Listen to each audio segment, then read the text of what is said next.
Stand by to launch FanStream Sports. 3, 2, 1. Let's start. Hello, sports fans. Welcome to FanStream Sports. Nothing but pure sports. This is the JP Show. JP, it's so good to hear you back on the air. Stand by. Now, here's JP. All right, welcome into a Thursday edition of the JP Peterson Show. We are rocking and rolling and ready to rock. That's kind of... Anyway, we're ready to go. You're so ready to go, you forgot to turn your TV on behind you. You know, you're so ready to go, you got an Aldi commercial on your TV behind you. We're both screwed, aren't we? You don't want to see this process, though. We need to do this is where I go to the... like the Dog Whisperer channel.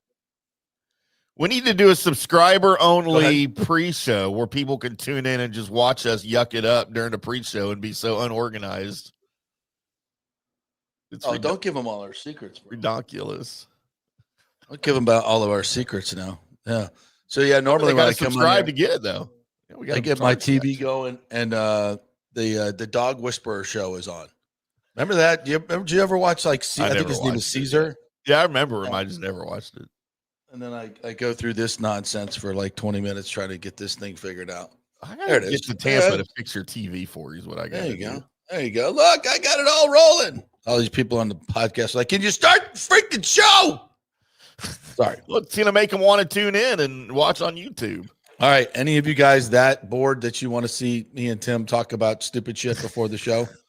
Because it is rather entertaining. I will say that. Much more entertaining than the show itself. Maybe. Welcome in. We got another big show for you today. Josh Queipo and I for the Pewter Report. I love chatting with that dude. He's super smart, and he goes over the tape like I do, so we compare notes. We don't always agree.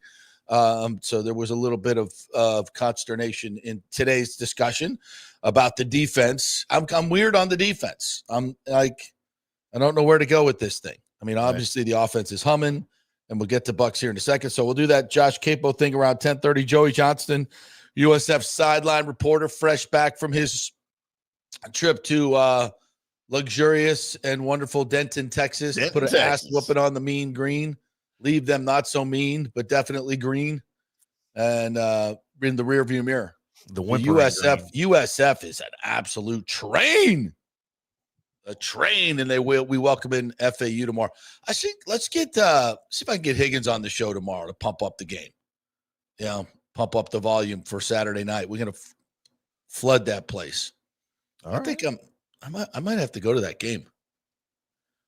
Is it at? Where's it at? Who's home? Some other responsibilities. It's at USF. It's homecoming. It's 7:30. All right. Prime time. Going to be a show.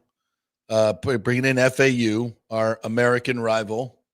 Florida Atlantic University, who now there's a Twitter war going on about between USF or Tampa and Boca Raton about the Cuban sandwich, like who makes the best Cuban sandwich. I'm like, are you kidding me? Really? Yeah. I mean, because clearly it's Tampa. Tampa has always made the best Cuban sandwich. Why? And they're ripping us because we use salami. I mean, salami is one of the most flavorful processed meats. Well, then it's not a Cuban sandwich. It's lovely. It's not a Cuban sandwich. First of all, we decide what a Cuban sandwich is. Because You're not Cuban. We invented it. We decide. Sure, it wasn't in Havana somewhere where they invented that. No, we invented it. So when Mr. Gonsmart says you make a Cuban sandwich from the Columbia restaurant, the world famous, with salami, then that's how it's made. End of story. End of story. And we have the best ones here. There was a little, we have all these little, I don't know, what do you call it? Cafecitos, or what are they called? Where's the Big O when I need them? Foreign restaurants. And these small family-owned Cuban restaurants in West Tampa, and they're all over the place. And you walk in, and they have all the, it's like casual style. The food's already there in the tins.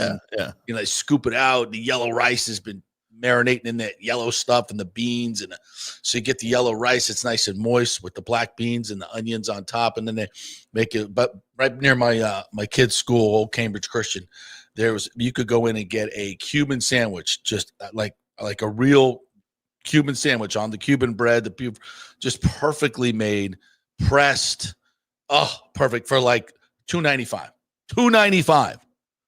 It was lovely, absolutely incredible. And then you get the accoutrement with it. You walking out $5 with that white styrofoam thing of absolute deliciousness. And the Cuban sandwich is just the best, absolutely best. And we make it better than anybody. And it has to be made right. But if you put salami on it, it's not a Cuban sandwich. Yes, it is. Look, here's the Texas equivalent of this, okay?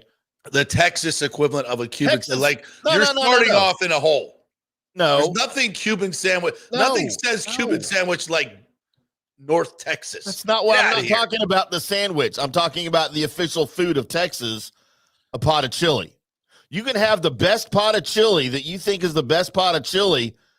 If you put beans in it, it's no longer chili. Call it effing something else. Because by definition, chili does not have beans. So don't call it chili. It might be a very good pot of bean chili stew, but it is not chili.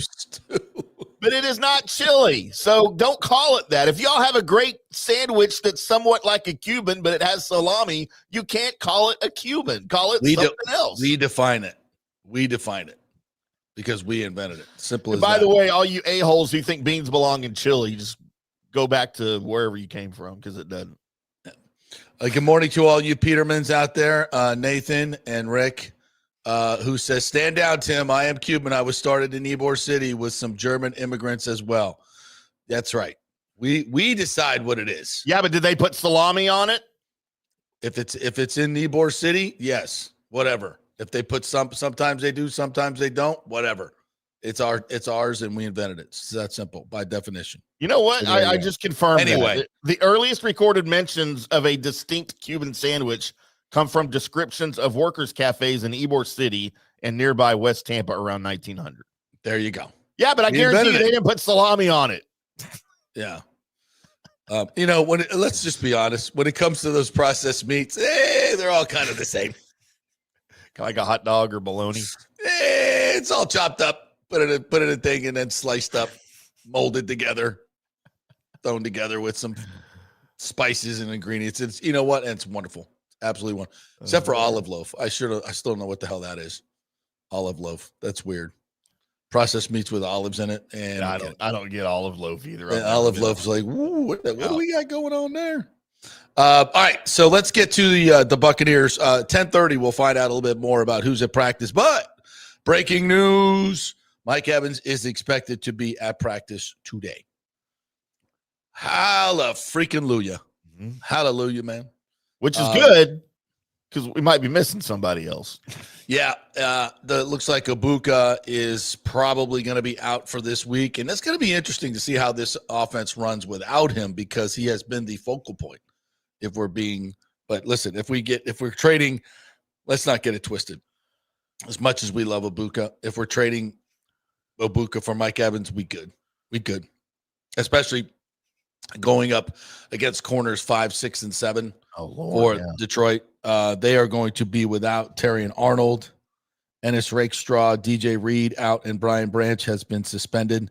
That suspension has been upheld. So you've got 4 of your top defensive backs out for Detroit. Let's go, Mike Evans. Nice week to come back. And again, the chemistry that he and Baker showed in preseason was insane. It was so good. I love who were the joint practices we had with the Titans, and he just scores a touchdown in red zone and just keeps running to the facility, going to get an IV. He's like, I'm done with you boys, toys. Drops a ball and just keeps running on into the facility to get a little IV, comes out a little bit later. I mean, they were so dialed in. So to see that come back, immediate big plays for Mike Evans. If of course his hamstring holds up. Kind of a big if. Still a concern, isn't it? Yeah, but indoors on the carpet, probably less chance of re-injury, less chance of dehydration, which I think leads to a lot of this stuff, quite frankly. So that's good. And those, I don't know if seeing Zion on the sideline in a sling and a cast on his hand was kind of during the game was kind of weird. But they say that he could be in play this week, so that's good. Jamel Dean, by the way, Defensive Player of the Week. Hello, Jamel Dean. First Tampa Bay Buccaneers since Rondé Barber in 2012, defensive back to be named player of the week, defensive player of the week. Against him, passer rating against Jamel Dean this year, 20.8. That is number one in the NFL. Yards separation, 1.4. That ranks second in the league. Is that good? Yeah, that's pretty good. So all you people that were calling for the trade of Jamel Dean over the offseason, you weren't wrong, but I think he's come back a little bit. Well, clearly the Buccaneers know how to motivate him, cut his salary dramatically. Yep, cut his pay. And good thing we kept him around, though. Good thing we kept him around. And now Benjamin Morrison hopefully can come back from his hamstring this week. Jacob Parrish is playing at a freaking Pro Bowl level right now. So if you can get these defensive backs back and get Mike Evans back and hopefully get Godwin back soon, although I'm a little concerned about the fibula injury there. Yep. Boy, you got a team at 5-1 that is freaking rolling and has a great opportunity to, because suddenly, and this is what happens as the season goes along, the schedule changes, right? It changes because of what teams are doing this year. And, things that you thought before the season aren't necessarily true, but and in the good and the bad. So as we move forward on the schedule, obviously the Lions this week, a beat-up Lions team. Now, their offense is still one of the best in the league. Jared Goff is leading the league at 120.6 passer rating.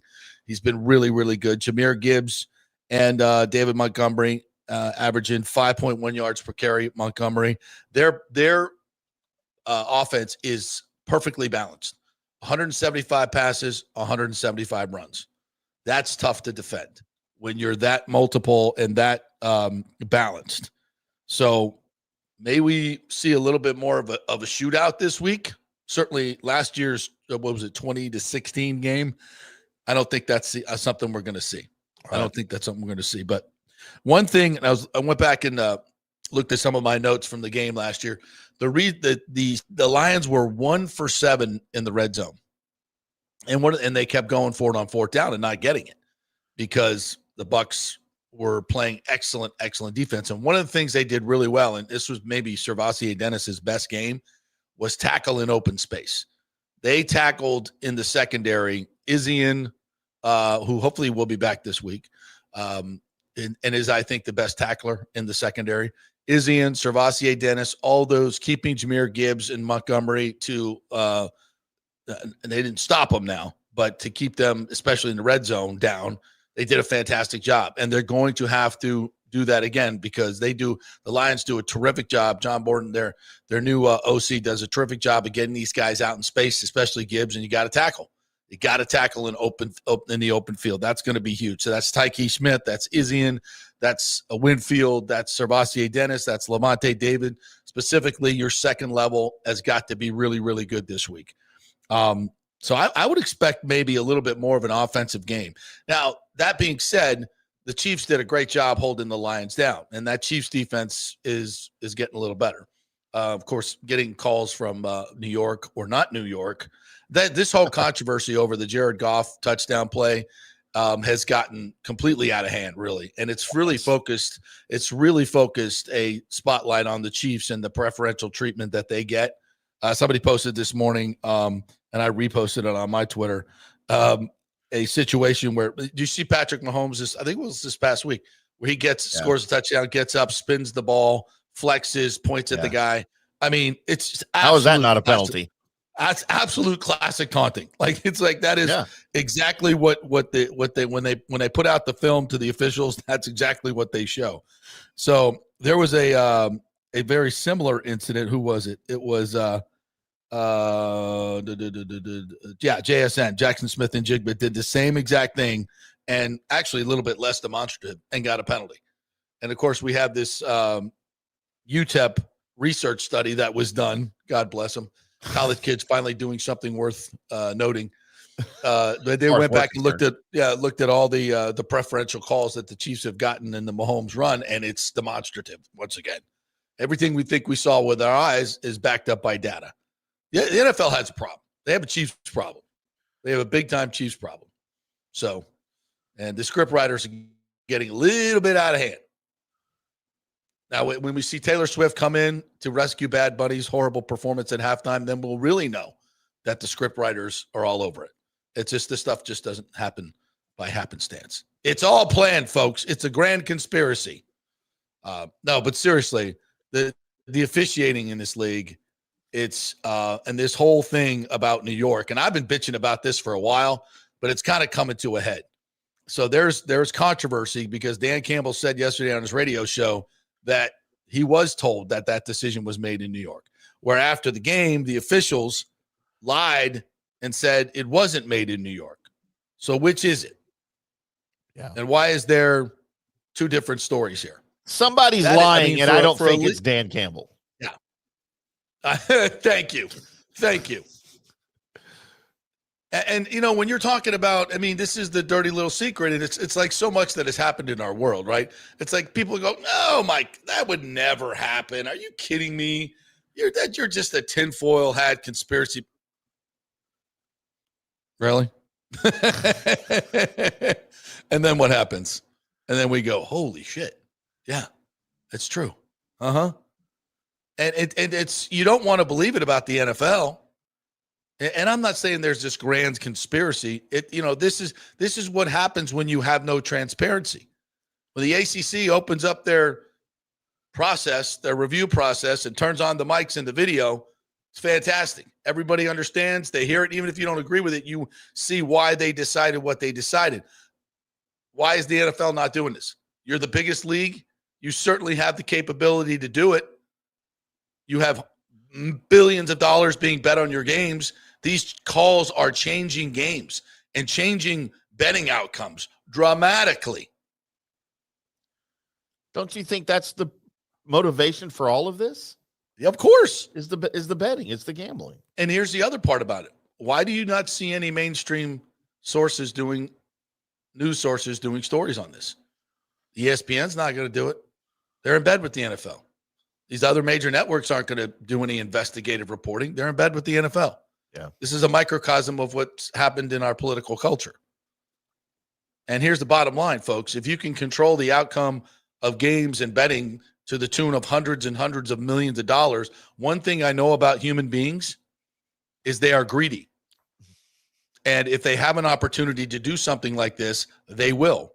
That has been proven again and again in history. It's undefeated. Death and greed, undefeated.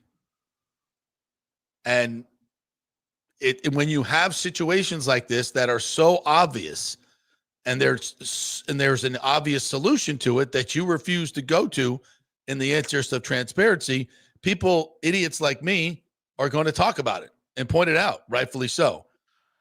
And like years past, when people call you crazy and you're stupid and you don't know what the fuck you're talking about, and then it comes true. Yeah. History repeats itself. The NFL has a problem. They have a credibility problem right now. Yeah. And they have for a while. They have for a while. And the fact that they control the media on this and the narrative, obviously you're not going to turn on Get Up and have them start talking about this. They're not.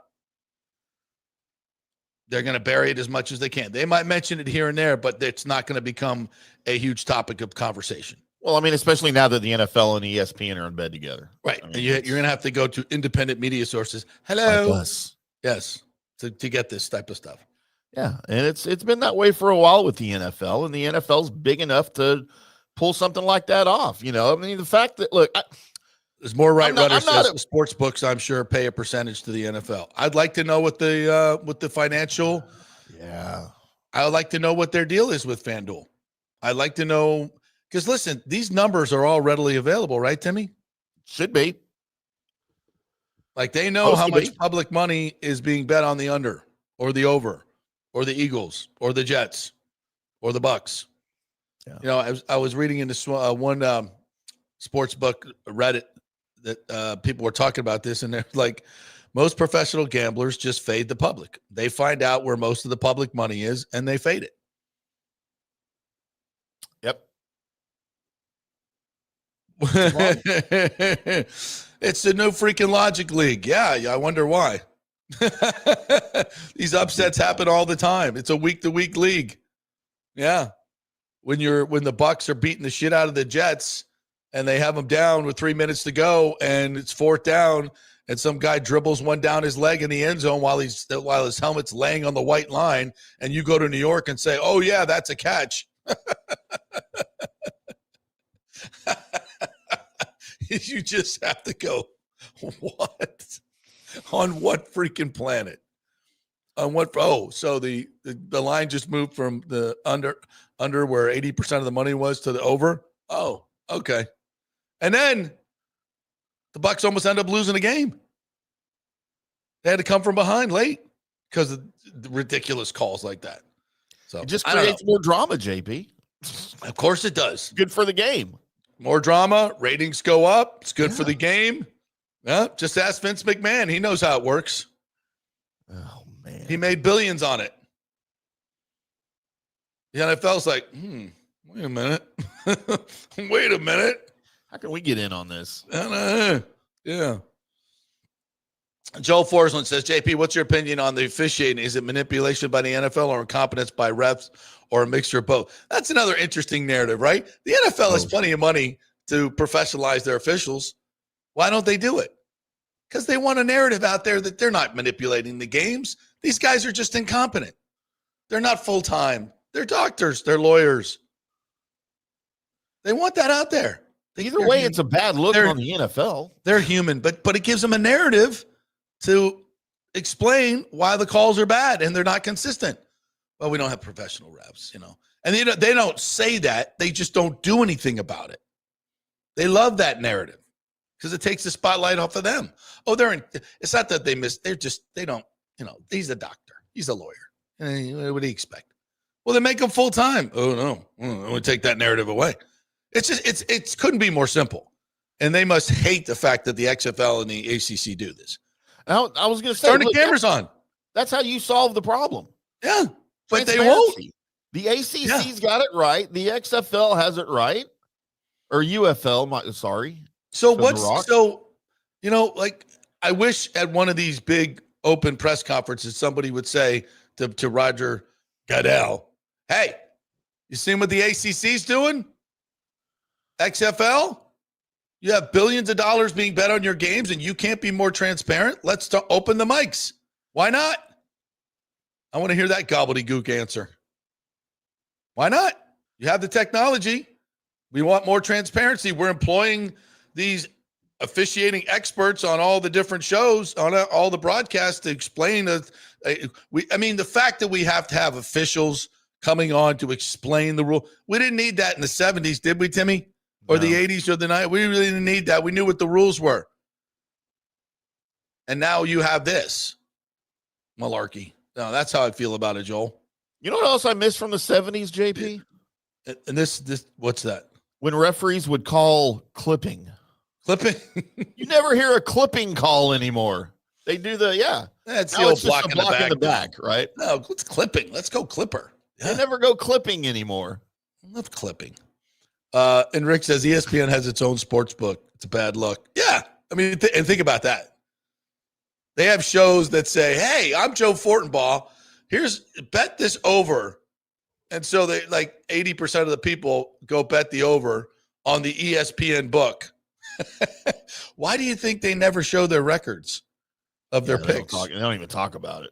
Why do they come? I have all these pick shows on ESPN. How come I never see your records? You don't have the technology to keep up on your records? Why not? Because it would destroy your credibility. That's why. Johnny keeps up on his records. Yeah, exactly. It's not that hard. It's really not that hard. With all the technology ESPN has, you can't. Joe Fortenbaugh, what were your picks yesterday? Oh, interesting. Go bet ESPN bet over Aaron Rodgers touchdowns tonight. And by the way, since the NFL and ESPN got married recently, how does that not create a conflict with their contract with FanDuel? I don't know. Because now the NFL basically owns its own betting outlet, which is ESPN Bet. So how what does FanDuel think of that? Like, you know what I think FanDuel thinks of it? They're making so much money. Shut the F up. that's probably Everybody's making money on it. Joel Forsland says, thank you, JP, for calling out this bullshit. So many don't want to believe it's true, but it is. Yeah, nobody wanted to believe that the experimental shot would kill millions of people. But it did. It's so much, all this vaccine stuff that's coming out now, finally the research that they tried to hide is all coming out, killing millions of our children, millions. Giving millions of I'm so irate about this stuff. I try not to bring it to this show. It's just and people and they don't care. I'm going to hide all this great information for parents to know because I was always pro-vaccine, said the pro-vaccine guy who did a study and found out no, they're killing millions of people and disabling millions of people. And nobody wants to believe it. Nobody wants to believe it. That can never happen. Guess what? It's happening. And it's, and to say something like, oh, this would never happen. It's too big of a business. So's the medical industrial complex. Big pharma. Michael Lewis says the NFL's New York replay office is almost as bad as the NHL situation room in Toronto. Yeah, it's just like, why in a sport where there's so much money and so much attention and so many cameras and so much everything, why can't there be more transparency? It's a pretty basic question, and it only has one answer. Joel says there's a fine line. NFL isn't scripted, but is obviously manipulated. Exactly. Yeah. And I'm not saying they're in script rooms doing this stuff. This is a very, I think it's a very kind of calculated small group type thing that can, and that's the thing. When you have everything that's funneled to one office, New York, and it's all done anonymously, I mean, what are we doing? You're telling people. Oh yeah. So seriously, like I love the Bucs Jets example, and there's so many of them every week. It's like, why, that's never been a catch. That's never been a catch. When a guy strips the ball as you're going to the ground, I mean, and it touches the ground, that's never a catch. You can't, by definition, you can't have control of it if it's rolling down your leg. And that's what Zion did. And by the time he gets control of the ball, his helmet's on the white line. Yeah. It's obvious. It's so freaking obvious. But it continues the game. It flips the under to over. It makes, it gives, I think the Jets ended up covering that game too. It's controlled chaos is what they're doing. It's not hard. And you can say, oh, to me, it looks like that he caught the ball. It's plausible. It's not completely far-fetched. I mean, for those of us who have followed the league for 50 years, it's far-fetched. But for the casual fan, it's like, oh, yeah, I guess he caught it. Yeah. But for those of us and the players, I talked to the players and like, Zion, did you strip that? He goes, yeah, I thought I did.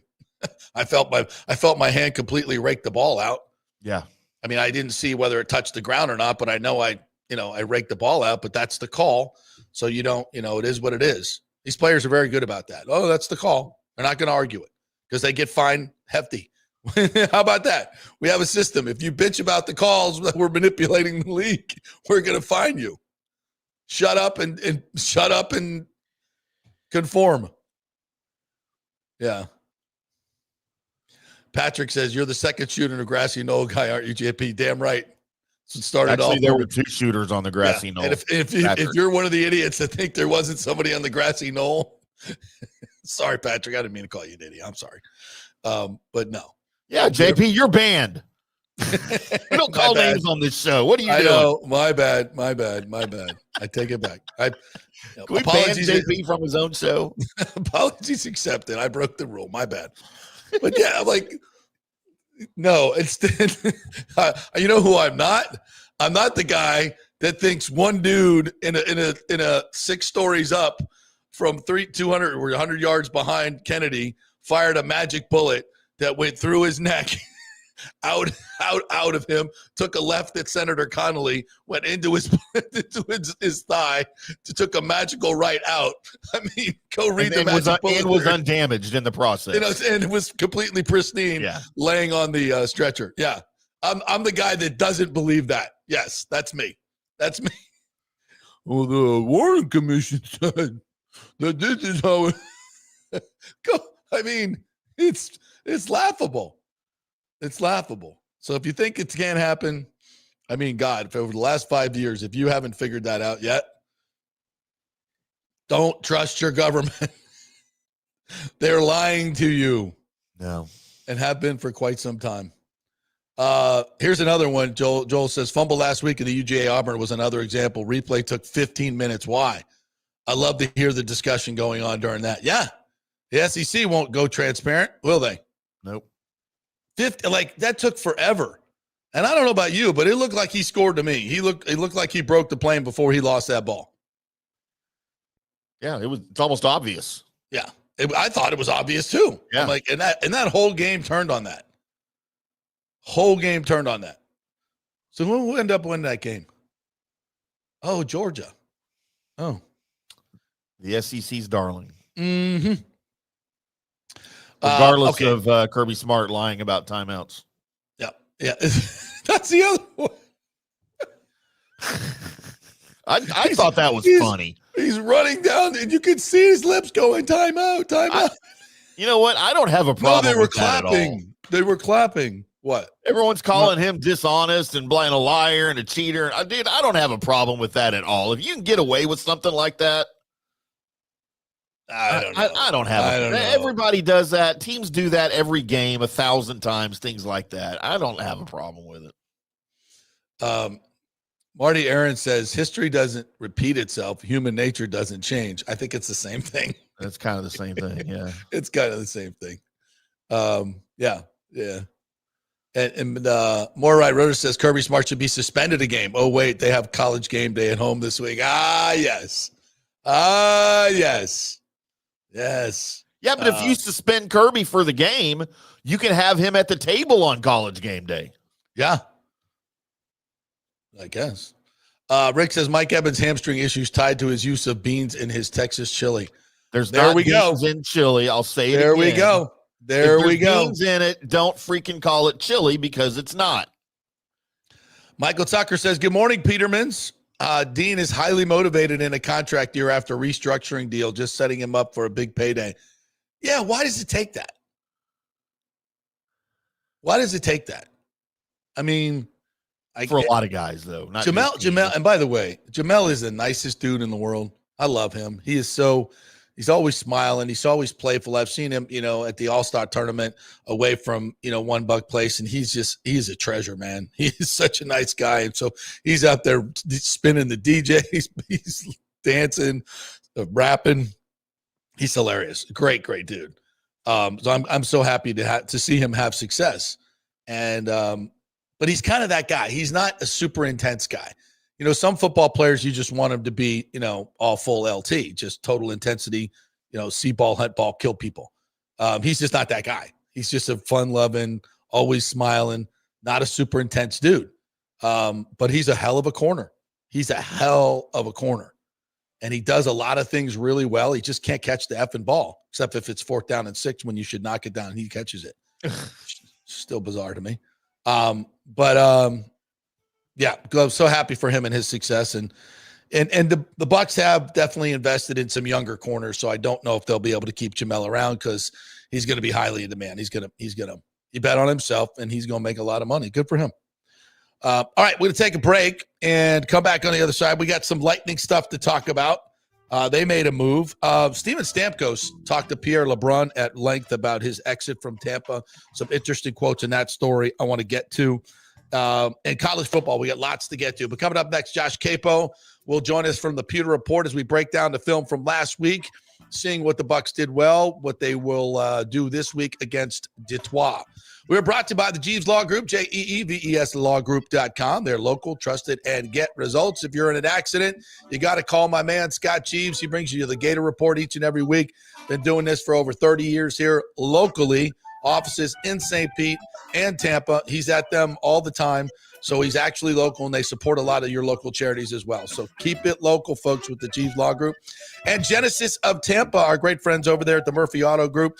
Get over to the new showroom over there and check out these Genesis coupes. And the SUV, the GV80, is absolutely incredible. And for the money, when you test drive it and then you hear the price, you'll be like, what? Seriously? GenesisofTampa.com. Back at 3. Experience the art of driving at Genesis of Tampa, where luxury meets innovation and every detail is crafted for you. From the bold G70 to the refined GV80, Genesis delivers power, elegance, and technology years ahead of its time. Book service online, and our Genesis Experience Advisors will pick you up and drop off your vehicle. If available, you can enjoy a courtesy car while yours gets a complimentary interior vacuum plus a generous offer for your trade. Every new Genesis comes with the Miracle Advantage Plan, 10 years or 250,000 miles of powertrain warranty and 4 years of complimentary maintenance. Visit us at 801 East Bears Avenue or online at genesisoftampa.com. Genesis of Tampa, luxury redefined. Italiano Insurance would like to congratulate the Bucs on their 50th anniversary season. And you know what? We've been here for every season and then some, over 60 years in business. We've seen some smart coaches with great game plans, but if you don't have flood insurance or business insurance, that's a terrible game plan. That could ruin you financially. You don't want to take that L. So call 813-877-7799 and let their friendly agents quarterback your insurance and save you big money. Italiano also sponsors our FSU report every week, so go Noles. 813-877-7799 or go to italianoinsurance.com. JP here for Riveters, our new official sports bar and grill of the JP Peterson Show. And just like our show, no BS, no corporate chain feel, just amazing, authentic folks serving great comfort food in a casual atmosphere at unheard of prices. Riveters is located just south of Raymond James and Steinbrenner Field on Dale Mabry, walking distance to the park. So free parking, great place for pregame and postgame. Let's talk about fresh food. Nothing is frozen. Burgers, wings, prime rib, roasted fresh daily, never frozen. That makes a huge difference. The mahi, the salmon, also super fresh. All our sauces are original recipes made in-house. Our Warhawk chili and fully loaded potato soup is made fresh in-house. It's the best food anywhere, served by people who actually care. Riveters on Dale Mabry, just north of 275, just south of where the Bucs and Rays play. We'll see you there. Are you looking to renovate your home, rebuild after the hurricanes, or build your dream home from scratch? Well, let me tell you about my friend Jason Fawcett and On-Site Construction. They have over 1,450 satisfied clients, 25 years of experience, over 500 designs, and a talented team of over 40 construction professionals. They believe building something exceptional begins by truly focusing on all the details, even the smallest ones. We understand that construction can be a daunting process, and we're here to make it as smooth and stress-free as possible. Quality is non-negotiable at On-Site Construction. We use the finest materials, employ the most skilled tradespeople, and adhere to the highest industry standards to deliver a product we're proud of and that you're going to love. Our project management is meticulous with a focus on completing projects on time and on budget. Your happiness is our primary driver. So give us a call at 813-579-5789 or check out our incredible website at onsiteconstructionfl.com.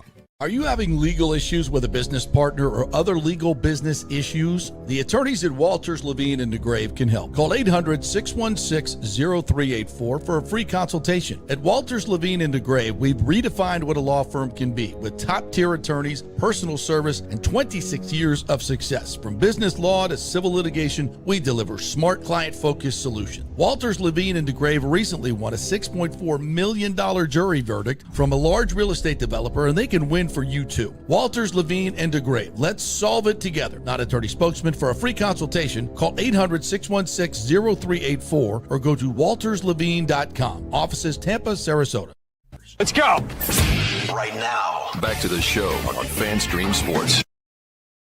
All right, welcome back to the JP Peterson Show, brought to you by Don'tGoUncovered.com. Don't go uncovered with your health insurance. It can really destroy you financially. Just one broken leg, something like that, could be a $6,000 bill from the emergency room. So go get your insurance, and don'tgouncovered.com can help you with finding out what kind of subsidy you can get. Let them do all the work. You save all the money. I've worked with them for over 5 years. Don'tgouncovered.com. There's a list of different plans you can choose from. There's some different subsidies. Just get your financial information together. Don't need a whole lot, just a little bit. Just have your tax return handy, and they can help you out. Don'tgouncovered.com for health insurance if you hate what you're paying, and many of you do. Or some of us just don't have any at all. You don't have? Are you uncovered? As of July 31st, I found out I'm uncovered, and I did not know. You need to call don'tgouncovered.com. Apparently, I'm doing that after the show. I'm going online. Yes, you better do that. I just found out my medications are over $500 a month now.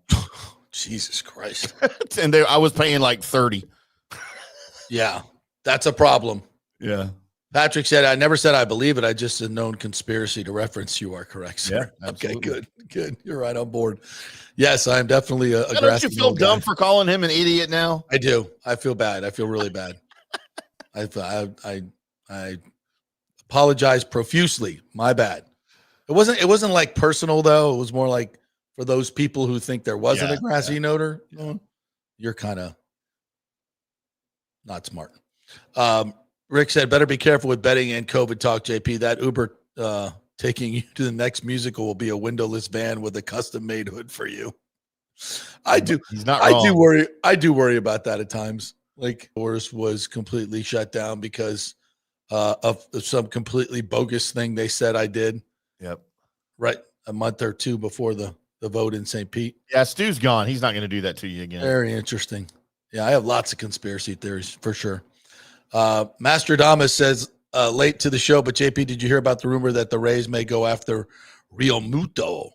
I did see something about that. Boy, we could use him. I think this group is going to be. I mean, think about Eric Neander. He's like, what? I can add salary now to make a trade? Holy shit! How do I even do that? Yeah, it's a whole new world out there. You use his acumen and this scouting department with two hands not tied behind their back. Let's see what happens. Amazing. Very excited about that. When we had I think it was someone on Twitter who hit me up and said, JP, basically, like I'm not in a very nice way. Like these guys, all they really talked about was stadium. They didn't talk about baseball. I'm like, yeah, I get that. But that's the thing. The stadium has been the overarching number one issue forever. In order to get the payroll where you need it to be, you got to get that right. And they did link the revenues from the new stadium to payroll. They did that many times. They said, Atlanta is the model. Now keep remembering this. Atlanta is the model. And when they got their new stadium and all the revenue from it, they put it right back into the team and won a World Series. They spent a lot more money. So that is the template, not just to build a stadium in the area, but also to put back into the team and become a consistent winner who can win in the postseason. So that they did connect that, and I understand that people are like, "Oh, it's just stadium talk." I get it, but no, there's a reason for it. Yeah, and the reason they didn't talk baseball is they don't want to interfere with baseball. They just basically said, "We're going to give Eric and Kevin Cash, give them all the resources they need, much more than they had, and let them go do their thing. We're not making calls on which starting pitcher to bring in or catcher. We're just going to give you more revenue, more to work with. You go win." Isn't that what you want to hear? That's what I wanted to hear. So, yeah, I think there's a lot of attention on the stadium. And so the people think, oh, these guys are just real estate guys. They don't care about baseball. No, they care. Ken Babby cares deeply about the baseball. And so does Zalupski and Cosgrove, all of them. They love baseball. But they're also smart enough to not insert their ego into making baseball decisions. They're just going to give you the resources to work with. I love that. It's very Glazer-esque. All right, so Bucs and Lions coming up this weekend. Our great friend Josh Queipo, great film study guy at the Pewter Report. We talk to him every week about last week's game and the upcoming game. Here's our discussion with Josh Queipo, Pewter Report. Here we go. All right, it's our weekly visit with Josh Queipo of the Pewter Report as we break down last week's film and look ahead to the next matchup with the Detroit Lions. What's up, Josh? How are you? Doing well, JP. How about yourself?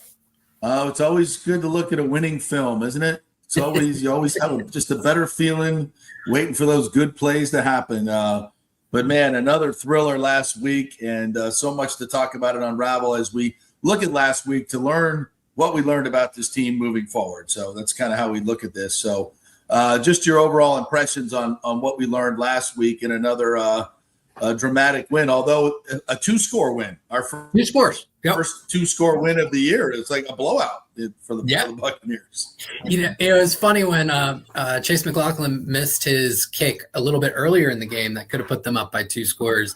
I put out there, I was like, that was predictable because they don't know how to be in a 2-score game. So, that's right. Hey, he came back and he hit the last one, which really sealed things off. So, yeah, I think my big takeaway from that is number one, and I think some fans may disagree with me on this, but Todd Bowles is really heating up in terms of what he's doing on defense. And I've got a few different ways that I can kind of take that. But, you know, a lot of people got frustrated with Bowles' bend, don't break in years past. Well, this was a defense this past week that broke a couple times. But trade-off there was 6 sacks, 2 turnovers, almost a third with the Levante David one. So typically when you look at defenses, it's one or the other. If you don't want to see those big plays, what you give up is some of the splash plays in your favor. The Minnesota Vikings embody this quite a bit with Brian Flores. You hear about the Vikings and how much they create pressure and sacks and turnovers, but you forget that they give up a lot of yards, right? And that's what we saw against San Francisco. Mm-hmm. And then look a little bit deeper, a lot of those busts, they weren't soft zone coverage necessarily. There were some really intricate rotational zones that they ran. A lot of it was just really bad field conditions. And you had players on both teams who ended up slipping a lot and just not being able to get the traction that they normally would get to be in position. So it was just horrendous field conditions, left a few guys out of position, which led to some of those really big plays that San Francisco had. And they pay the other guys too. Mac Jones made some really awesome plays in that game. So I'm really excited about what the defense is starting to put together. I think that they can be extremely special down the stretch, especially if they can get one or both of Zion and Benjamin Morrison back, because then the entire menu is available to Todd. Yeah, to play more man. So as I'm looking through the film, and especially in the first half, I see a lot of 4-man rush. Yep. Not a whole lot of pressure. And what I think is zone. There may be some intricate rotational zone, but it looks like zone. It doesn't look like man. And those were the plays that it felt like Bourne got loose on the deep ends. I think there was a skinny post on one of them. So to me, it was frustrating to watch that, no blitzing and watch him pick apart the defense. And then in the second half, it was, and listening to the TV copy, Romo almost called that Levante David sack and said, it's going to start Bowles is going to start bringing pressure in the second half. So I'm wondering if my frustration is born out of Bowles just waiting for his moments to make those calls and not just in years past, he's blitzed at 40% rate. And we didn't see that certainly in the first half. So is he waiting for these moments and just playing soft a little bit and then picking his spots? I mean, obviously it worked, but it's sometimes frustrating to watch as they'll blitz, they'll get a sack, they'll get him behind the sticks, and then they'll back up and play zone and give up a 14-yard or 56-yard play. So am I not seeing something? Am I frustrated, or is Bowles just playing this game? I think it's a little bit of both. I think Bowles really did know some of what was coming with Shanahan. If you look at the Kindle Vildor interception, that was a trap coverage where they knew what Shanahan wanted to call and where Mac Jones would go replace the blitzer, because not just Vildor was ready for that interception, but Jacob Parrish was right there as well. Second time this season that Jacob Parrish has had an interception stolen from him by one of his teammates, which I find hilarious. And then the same thing with Jamel Dean. The Bucs played a rotated 2 in that one later on. And he read it perfectly. He was supposed to cover the flat, which would have been the stick route. And then he was able to continue to sink and just basically read Mac Jones's eyes and get a little bit more vertical than he normally should be in order to take that interception. So there was a lot of zone coverage in this one. And I think there were a few things at play there. I thought the Bucs were getting a ton of pressure in the first half. They weren't necessarily getting home, but like in the first quarter, Next Gen Stats had them with a 50% pressure rate. And yes, there was a lot of zone coverage. I think there were 2 reasons for that. Number one, we've seen this when the Bucs don't have their top 3 outside corners. I don't think Bowles trusts them to run man. And that's, right. I don't want to say an indictment of Kindle Vildor because he played really well, but Vildor is a bit of a limited corner, and you can't ask him to do the same things that you would ask Zion, Jamel, or let them play to their strengths. Absolutely. Exactly. Yeah. So you're going to have a little bit of zone there. The other thing is if you play man, unless you're bringing the house and forcing Christian McCaffrey to stay in and just block the entire time, you're sending Christian McCaffrey out into the route structure one-on-one with somebody. And is there anybody in the Bucs linebacker room, even Levante, that you trust one-on-one with Christian McCaffrey? No. Not really. So what I saw in the first half was the Bucs flooded the underneath zones. You would see 4, sometimes even 5 guys. McCaffrey always had 2 around him. And they did a great job of keeping him extremely limited. In doing that, you've got a little bit more loose zones in the deep. And behind him, to Shanahan's credit, one of the great master game planners in the NFL, Bowles got him on the first few drives. He adjusted, and Mac Jones, who had an average depth of target going into this game of somewhere around 6, was all of a sudden throwing balls 10 to 20 yards down the field, and he threw some dots, and they made some really great plays. So you saw a good game plan, an adjustment from San Francisco, and then Bowles adjusted in the second half. He brought more heat. He brought not just his normal 5-man blitzes that you've seen in years past. He was bringing 6 and 7.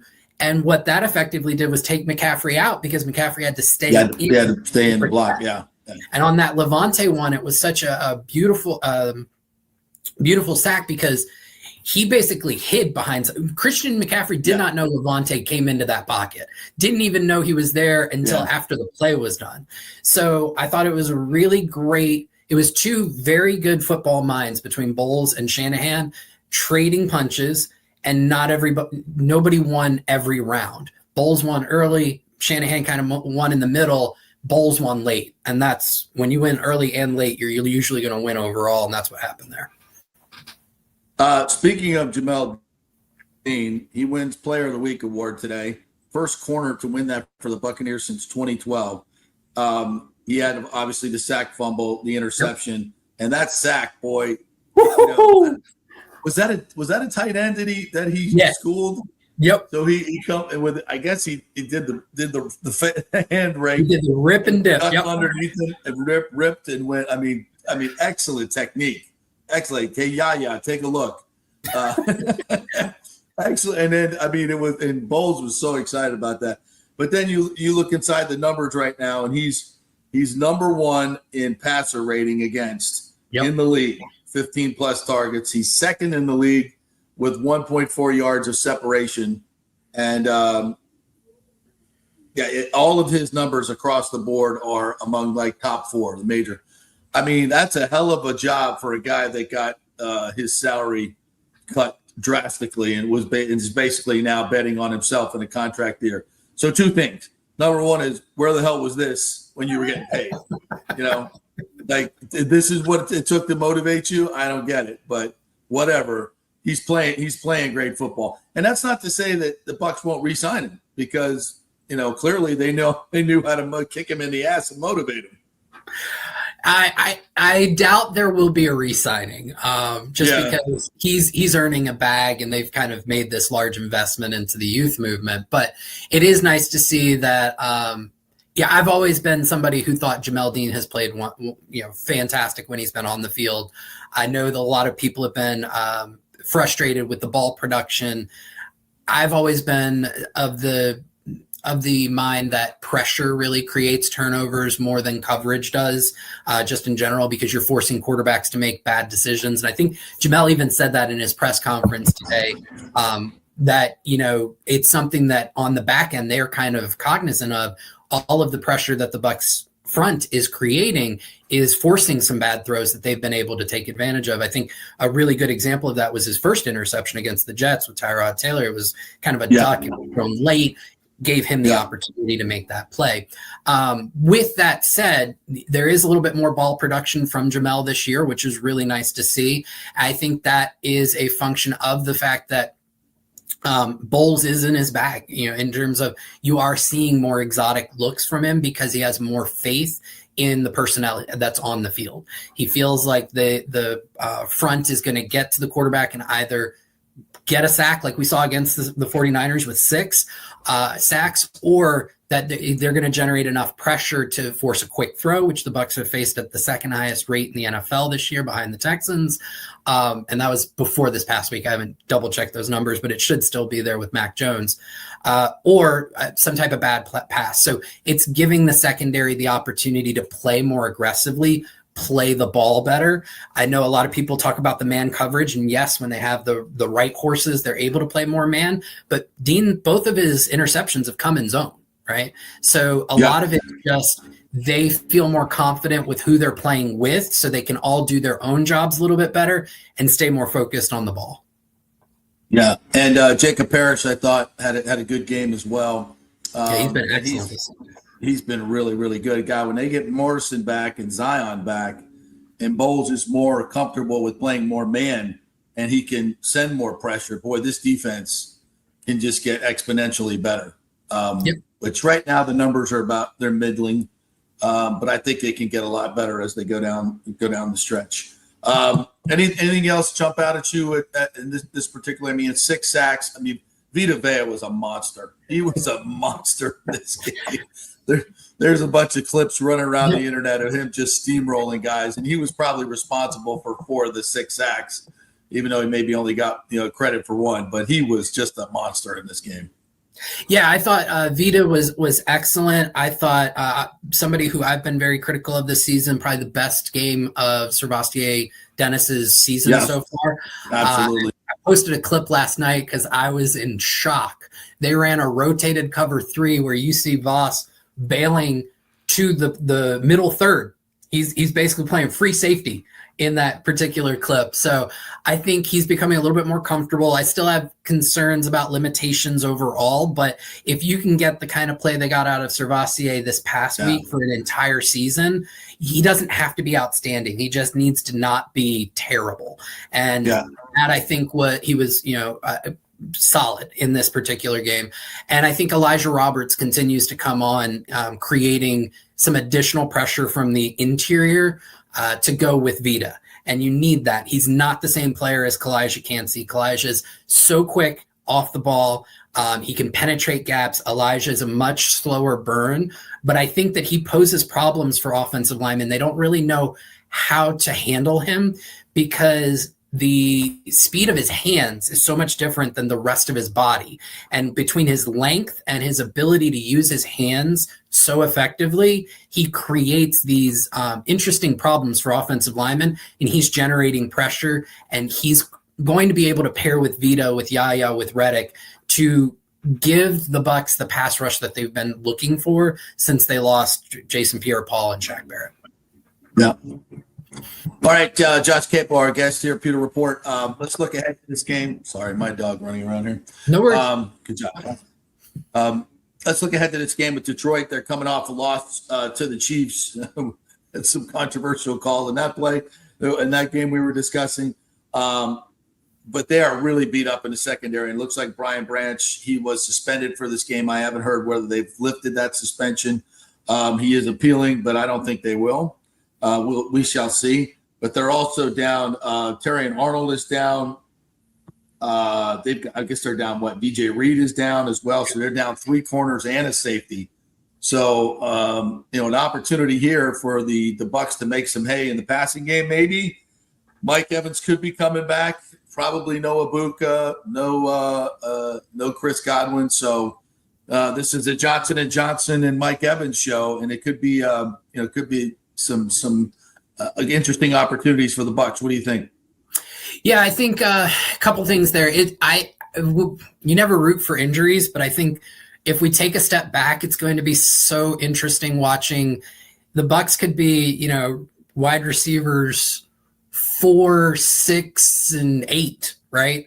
Going up against Detroit's corners, I think 4, 5, and 6, right? So it's built the better depth, and just in general, wide receiver depth tends to be better than corner depth. But the Bucs take that to the nth level with that receiver room and what Brian McClendon has done. So I do think that from that standpoint, it's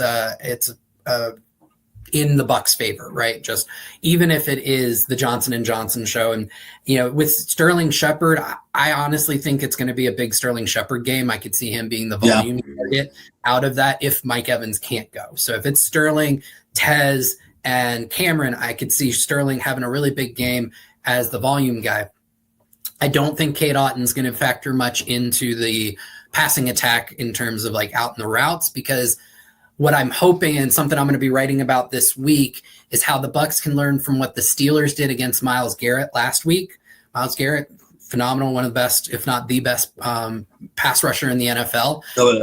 He was held to one pressure, and I know there's a huge controversy between him and TJ Watt and who had the better game.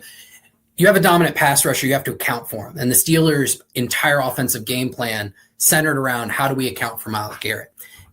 Even if our left tackle, Broderick Jones, isn't that great.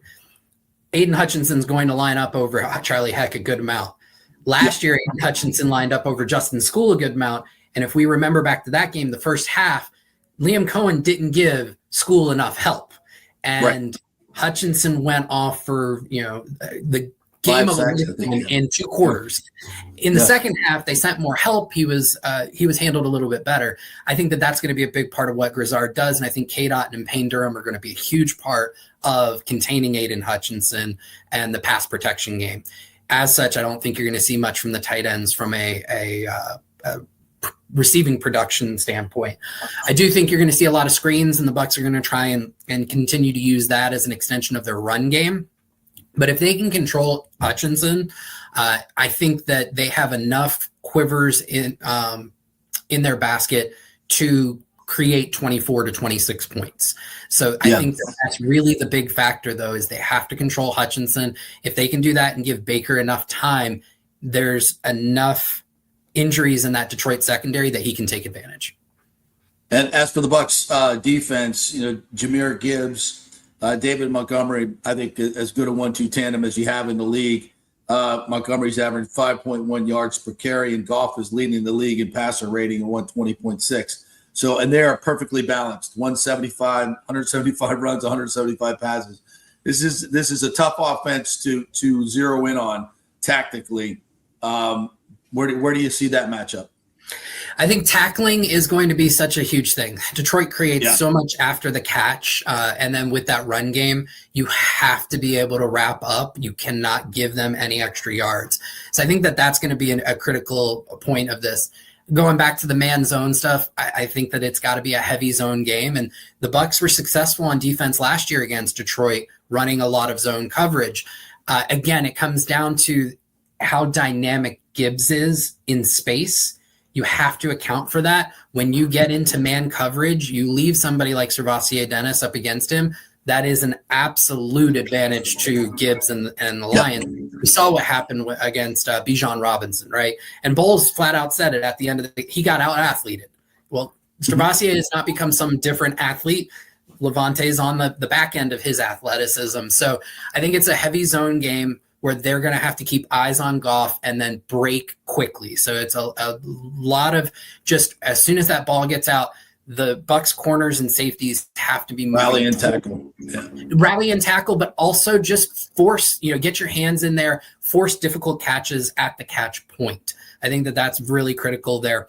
And then how do they match up against Amon-Ra St. Brown? A lot of that'll come into whether Morrison or Zion can go. But if they can, who's covering him? Is there any type of follow coverage? I don't think there needs to be. I think Parrish is good enough in the slot to handle him. And I think you need Zion and you need Jamel on the outside to handle Jamison Williams, who can take the top off of defense. Yeah. All right, should be a good one. Monday Night Football. I haven't seen the line on this yet, but I just bet that Detroit's probably favored by 2.5 or 3. Should be another good one. You can catch Josh Queipo on all those great breakdowns on PeterReport.com and, of course, on X. Thanks, Josh. Appreciate it, buddy. Absolutely, JP. Thanks for having me. All right, the great Josh Queipo right there. We will take a quick break. We'll come back on the other side, and Joey Johnston will join us, USF sideline reporter, fresh back from the big win in Denton, Texas against the Mean Green. We got a homecoming game coming up on Saturday night, so we'll talk some USF football. Quick break. Back in 3. Stay with us. The holidays are coming up, and the Golden Diamond Source wants to be your family jeweler. Discover the ultimate jewelry superstore with the largest selection of diamonds, engagement rings, and fine jewelry all under one roof. Don't wait any longer to find that one-of-a-kind perfect engagement ring for that special someone in your life. And as your relationship grows, so can your diamond with the Golden Diamond Source. Trade up at any time. You get 100% of its value when you come back to trade up. And why don't you get a head start on your holiday shopping?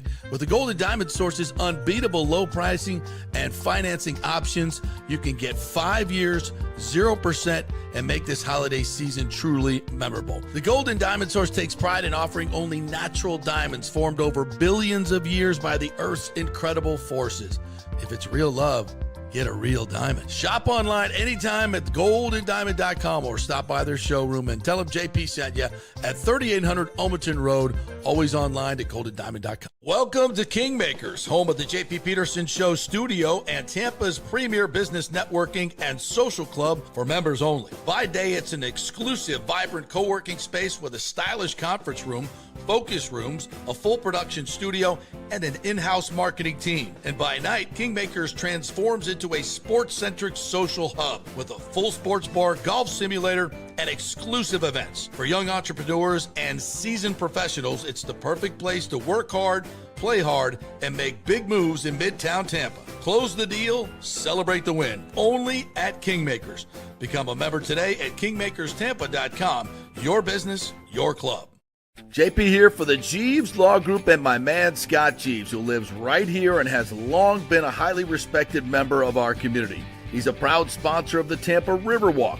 Jeeves Law Group is also a proud sponsor of our Grand Central District in St. Pete and has neighborhood events throughout the year. He has an office on Central Avenue in St. Pete and one on South Howard in Tampa. You can't get more local than that. So when you need an attorney, you're going to hire some huge firm that advertises all over the state or the one that supports your favorite sports show. It's the Jeeves Law Group. We're local, we're trusted, and we get results. For personal injury and personal attention, call us for a free case evaluation. That's 8889-JEEVES. That's 8889-JEEVES. With this record heat in Tampa Bay, you better have your AC unit running at peak efficiency. Third Generation Plumbing installs the best American standard AC units. Our split systems offer the highest efficiency available while reducing energy bills and maximizing comfort. That's why Third Generation Plumbing trusts American standard air conditioning, built to last, made to perform.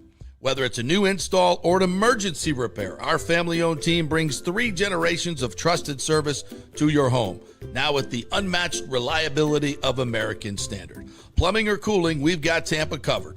Call Third Generation Plumbing today, 813-961-8024, or go to thirdgenerationplumbing.com. And we also do AC. Ciao, Paolo Tini here, owner of Caffè Paradiso, voted number 3 People's Choice Award on Open Table. I want to thank all our loyal family of customers that have been enjoying our great traditional Italian dishes we make from scratch every day. It's a great family story we're proud of. Our family moved from Rimini, Italy in 1984. My dad, Caesar, started Donatello, and that's where I got the start in the restaurant business. I started Caffè Paradiso on South McDill in 1995, and we've been there ever since. From our traditional ossobuco, a veal slow roast for 4 hours, to our daily fresh catch, the Gruppo Paradiso, with a piccata sauce and lobster claw meat, homemade pasta like lasagna, lasagna, farfalle salchicha, which is a bow tie pasta homemade with fresh sausage. Hold on a minute, JP's favorite. I love it. So come and have a glass of wine with me on South McDill. Get a reservation on Open Table and see all our 5-star reviews. Ciao, see you soon at Paradiso. Let's go. Right now, back to the show on FanStream Sports. All right, welcome back to the JP Peterson Show. It's time to talk a little USF football with the great Joey Johnston, their sideline reporter, longtime reporter at the Tampa Tribune. What's up, Joey? How are you? Sporting them JP. USF colors. I love it. Love it. Yes, doing good, JP. Beautiful day. We're going to have a beautiful weather evening, I believe, on Saturday night at Raymond James Stadium. So can't wait for that, the homecoming game with Florida Atlantic. Where else would you want to be on Saturday night, Joey? It's going to be fall football weather. You got a homecoming game, all the pageantry of college football, and the 19th ranked team in the nation, the 12th highest scoring team in the nation, the number one turnover team in the nation. Are you not entertained? I mean, what, $20 tickets in the lower bowl, like somebody told me? I mean, what do we got to fill this up. Let's go. Yeah. I would hope there would be a very large crowd, JP, and you're right. What you just said is so true. This is a very entertaining team, offensively and defensively. I mean, it is a fun team, and coming off a 63-36 win at North Texas, which had been a undefeated team. But man, you can't jump ahead. But I see a path, JP. I do, for this team to go 12-1 and get in the playoff. I see that path, and lots can happen along the path. But I see it. I really do. And if they continue to execute, stay healthy, they can do this. And it starts with Florida Atlantic, and then it goes to a mammoth game at Memphis a week from Saturday, which could decide really everything for both teams. Yeah. So, but man, the Bulls, the way they're playing now with their offensive talent, Byron Brown leading things, and the defense, the way it's playing, they're legit. And it's right there in front of them. They got to go get it, but it's right there in front of them now for sure. Now, unlike my Florida State Seminoles, who should have beat Pitt at home, Wow, brutal. USF did what they were supposed to do at North Texas, a 5-0 team, by the way, sellout crowd. You were there. My man Timmy was there. If you want to jump in as well, Timmy, my co-host. What did we learn about the Bulls from that game? What I learned was the incredible depth that they've now developed at all the skill positions. I mean, they have a running back that's injured, probably out for the season, Cartavius Norton, and Chaz Nimrod, their top receiver, went down. But man, they've got guys behind those people. They've got 4 to 5 guys behind each position, and some of them are freshmen, and they're playing great. And Byron Brown continues to play at a very high level. He accounted for 5 touchdowns. He did make some mistakes. Crazily enough, he was involved in 3 turnovers in the first quarter alone. But then the turnovers stopped, and then the Bulls forced turnovers. But Byram is making some mistakes, but he is making plays as well, and he's continues to grow his numbers. He now has 13 touchdown passes, and he's moving on up. And like you said, there's entertainment value all over the field for this team. Really, really fun team. They play fast. They play loose. They score a ton of points. They put up 63, and Byron Brown was actually mad they didn't score 70 because of his mistakes. So that's the standard they're setting, 70 points in a game. That's where they are right now. Wow. Yeah, and I thought the biggest difference between those two teams, Joey, going in, I mistakenly thought that they would be a little more evenly matched, and it kind of looked like they were through the most part of the first half. But I thought USF was really able to overcome their mistakes, whereas North Texas was not. I think this was the most adversity North Texas had, especially Drew Mestamaker, having not thrown an interception all season. And then he throws 3 against the Bulls, and they just couldn't overcome it. And I think, not to take anything away from USF, because they were clearly the better team, and I think they were more prepared, and they were better coached on Friday night. But I'm impressed with the way that especially Byron Brown was able to overcome his mistakes. And I think that lends well for, like, as you mentioned, as them going through the rest of the schedule and getting into the playoffs this year. You got to be able to do that as an offense and as a team.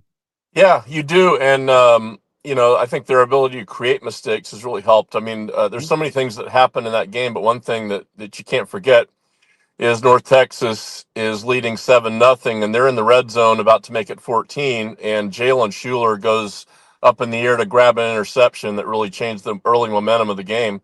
So USF's not only getting turnovers, but they're getting them at big times, and they're scoring off of them. Yeah. So that's a huge thing. Again, they lead the nation in turnovers at 16, and they're getting them from a ton of people. They're getting great individual athletic plays and interceptions. Jarvis Lee knocked the daylights out of a receiver to lodge the ball loose, and Jalen Schuler picks it up and runs it in. So, they've got guys crash into the ball, and when you do that over the period of a game, you're going to get turnovers. So let's hope they can keep that up, because it's definitely making them into a very, very, resourceful unit for sure. Yeah, well, Jalen didn't really run it in. He kind of took a circuitous route. I don't know what he was doing. I really can't explain it. I don't think he can either. But you know what, yeah. though? I bring it up not as a negative, but as a positive, because it's a teaching moment, and I love the way Alex Golesh handled it. He's like, "That's what bad teams do." Right? Tell us the story. Yeah, he's just lollygagging around, skating around the end line without going in, and yeah, Alex Golesh is just frustrated with that type of thing, with the careless mental kind of mistakes that can catch up to you. He's not going to tolerate it. So even in a 63-36 game, he's frowning about things like that. He does not want it, and he's not allowing it. And let's be honest, that ball could have been punched out, possibly. So, they're probably not the only ones, but USF, I know they make the tape of all the NFL mess ups, like the guys dropping the ball before they score, and all the dumb things that happen that you got to play with your head, not just your body. And that's another thing that there's no call for it, no reason for it. So, what are you doing? You need to strap on your helmet and play a little harder than that. Yeah, I love that. When you make big mistakes like that and it doesn't cost you a game, it can be a great learning experience. And the account, it's one of those things that I've noticed, and Bryant McFadden has noted, former Knoll, about Florida State, is under Norvell, there's very little accountability. Guys make mistakes, they go right back on the field. Golesh doesn't tolerate that. And he will call them out, and when you have great relationships with your players, you can call them out publicly and use it as a teaching moment. And it's not something where you'll lose the player or lose the team. And that's what I think Golesh has done a great job with. And that you can speak to this. These players love him, and they really perform for him. And talk a little bit about the coach-player relationship that he's got going with this group. Yeah, he's done it since day one. I mean, he's just omnipresent around these players. He speaks to each of them every day. You see him, whether it's in meeting rooms or getting on the aircraft after the game. He's talking to every single player, getting a read on their temperature. So yeah, he is not a guy that lets anything fester. I can tell you that for sure. If something's going on, he's gonna nip it in the bud. He's gonna get in your face, and he's gonna address it head on. And it might not be the popular thing to do, but man, that's what he does. And so yeah, I guess another way to say it is you always know where you stand with him. There's no mystery about it, because he's gonna get on you right away if there's something going on. But he coaches them hard. He loves them hard. And you're right. They are together with their coach for sure. Joey Johnston joining us here, USF Bulls sideline reporter. All right, so let's look at this FAU game. There's a little bit of history here as well with Alex Golesh and Herman, the coach there. So tell me a little bit of former coach. Yeah. So tell me a little bit about the backstory with the with this team FAU coming in. Well, in 2023, it was also the homecoming game. It was a day game, and FAU came in and put a big number on USF. They were in the 50s, and after their last score, they tried an onside kick and got it, and that didn't sit really well with Golesh and the boys. And last year in Boca, went down. FAU took an early lead. USF stormed back with a flurry of points, and on the post-game handshake, Alex Golesh gave the quick two-finger handshake to Mr. Herman, who didn't like it, who chased Alex around the field, and Alex didn't even look back. So, yeah, a couple of crazy sidelights to the games. Now the coach is gone, Tom Herman. It's now Zach Kitley, who's the youngest coach in America, age 34, head coach.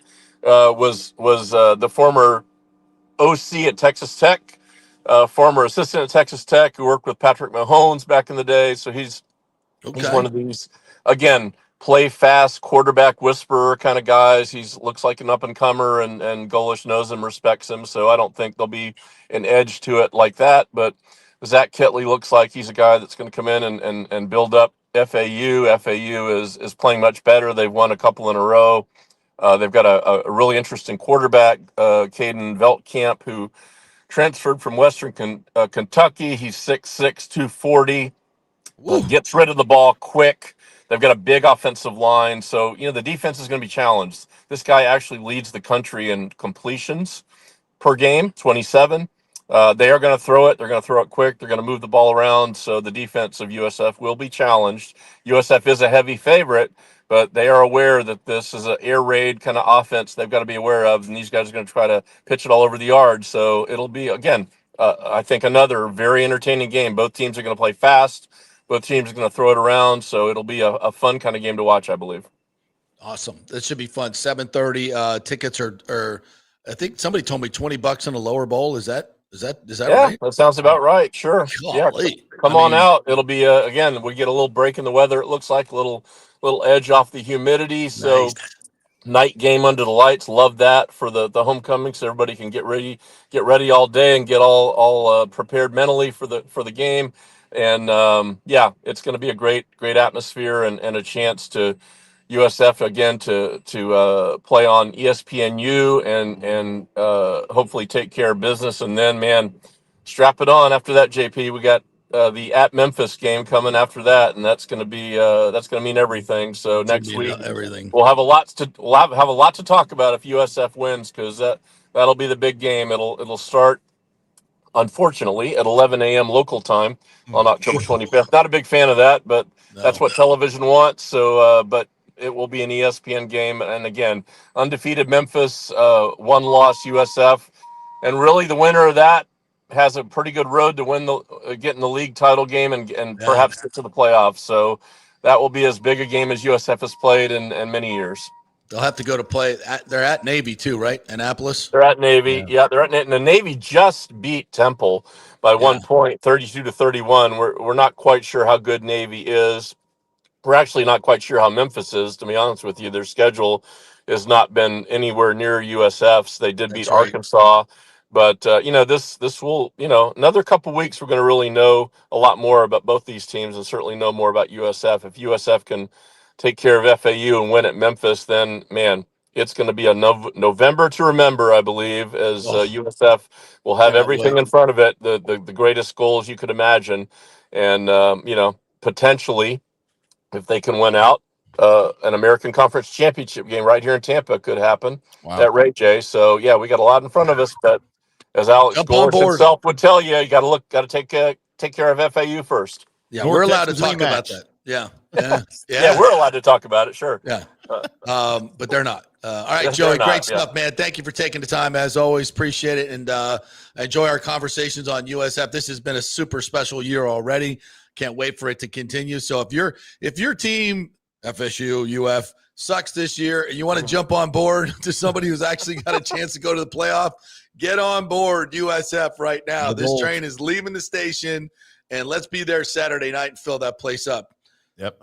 Thanks, Joey. I'm not sure about FSU, JP. I saw some of that Pitt game. I'm not quite sure what's happened here. I was all in on the Alabama win, and I'm not sure how it got off the rails. Unfortunately, it appears to. So hopefully the Noles can right the ship and win out and get in a decent bowl game. But man, that's a tough one to have what looks like a turnaround season, and then it happens like that. But hey, football's crazy sometimes. Yep. Absolutely. That's why we love it. Thanks, Joey. Appreciate it, man. All right. Take care, guys. Man, that's going to be just Saturday night. Beautiful weather. What else would you rather be doing? Yeah, I'm looking forward to that. I can't Absolutely. wait to get out there and come to a Bowls game sometime. Yeah, man. Come for Love the local AAC colleges. championship. Well, maybe North Texas will climb back in Yeah. and be a rematch in Raymond James Stadium. So that'd be cool. Yeah, the problem I have is I'm not sure the rematch would go much differently than the original matchup. Well, that's good for us. But Well, it yeah, does sure. give USF another touch point to also gives them another chance to lose and get out of the playoff. But they'll probably need something to solidify their resume. So yeah, it's really very doable. This team is no fluke. This team is no fluke. This is an offensive juggernaut that has found a defense that takes the ball away. And that's it. I don't mind if you're giving up yards, if you can get turnovers and get possessions for an offense that's just going to go up and down the field. It's a great combination. That's a great complementary football thing they got going right now at USF. And that's the thing. This defense is legit. And the offense and the running game. I mean, their running game, it's not like Byron Brown's throwing it all over the yard for 500 yards every game. They're running for 322 yards a game. Yeah. Jeez, oh, Pete's. I mean, it's impressive. Yeah, their offensive line is good. And, and I go to coaching and this is, when I talk about FSU, when I talk about UF, their inconsistency with the talent that they have speaks to how bad their coaching is, whereas Alex is doing it with 3 stars and 2 stars and getting consistent play and developing players, bringing them to campus, getting them to improve physically and then mentally. This is year 3 for him. So your program, we talk about year 3 for coaches because it takes that long to get your players in that you like, choose the players that could fit your system, your eye. This is something I think is really underrated. Like FSU right now, I was just looking at the rankings. They have the 13th ranked recruiting class for this coming signing player period. Not bad. 13th, right ahead of Miami. But even in some of their classes, last year, I think their class was ranked 10th at the end, their high school class. But you don't develop the players. They never get better. Or the players you're taking, your eye says they're good. You're probably looking at some ranking on a list, but you don't. One of the great things that I saw from the dynasty of Florida State up close and personal was the assistant coaches went out every Friday night to high school football games and they watched players with their own eyes. Yeah, they didn't go by lists. They didn't go by, ESPN top 300.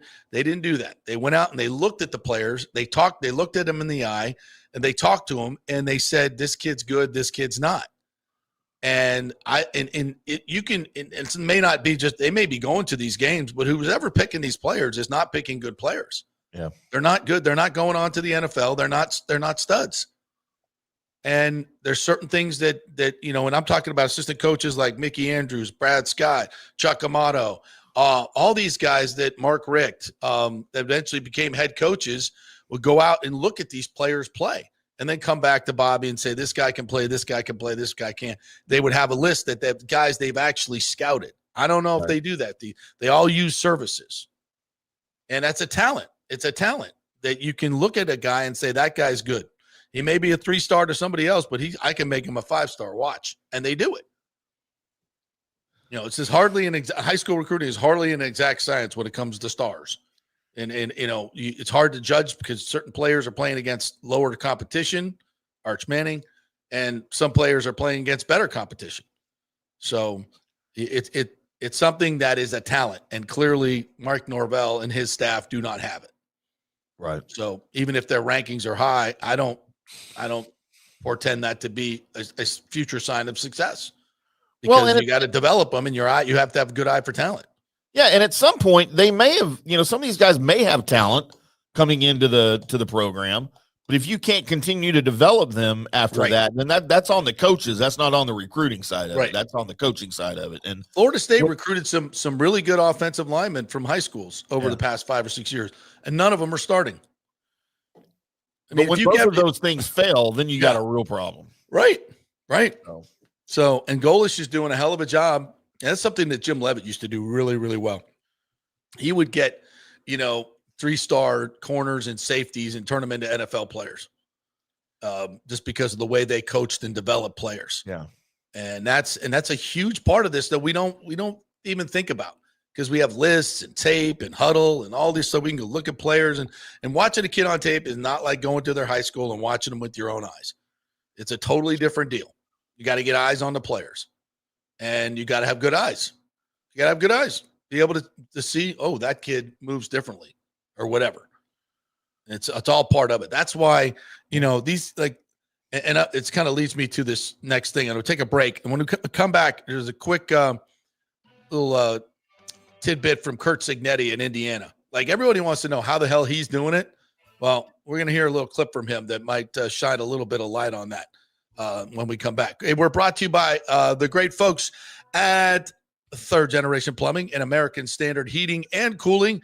American Standard is the best units you can buy. Their durability, their efficiency, second to none affordability, and Third Generation Plumbing, the best local folks to put it in. It's a dynamic duo of HVAC. It's Third Generation Plumbing and American Standard Heating and Cooling. When you have these robust summers that we have, you need the biggest and best units. Don't skimp on your unit, folks. Do not skimp. American Standard is the standard. Heating and cooling. Third Generation Plumbing and American Standard, a winning combination. All right, back in 3. Stay with us. JP here for Riveters, the official sports bar and grill of the JP Peterson Show. We're located just south of Ray J and Steinbrenner Field, so it's a great pre- and post-game spot, and the happy hour is amazing. Monday through Friday, 3 to 7. Check out these specials. $3 Bud Light drafts, $4 domestic bottles, $5 wells, $6 premium wells, $6 cocktails like margaritas. That's unheard of. And the Riveters food is freshly made daily. No freezers. Happy hour food specials include $3.50 tacos and barbecue sliders. $6 you get edamame or chips with the beer cheese, which is amazing. $8 buffalo chicken dip, my favorite. The truffle fries, chili cheese fries, also $8 at happy hour, as well as other specials throughout the week, including Taco Tuesdays, you get $3 tacos, and Wing Wednesdays, 7 o'clock to 1 a.m. in the morning, you get our amazing wings, 5 for $5 and $5 wells and wines. That's a good Wednesday night. So if you're tired of the preppy, overpriced, generic sports bars, come see the amazing, friendly bartenders and staff at Riveters, where customer service really matters. Riveters, just south of where the Rays and Bucs play. We'll see you there.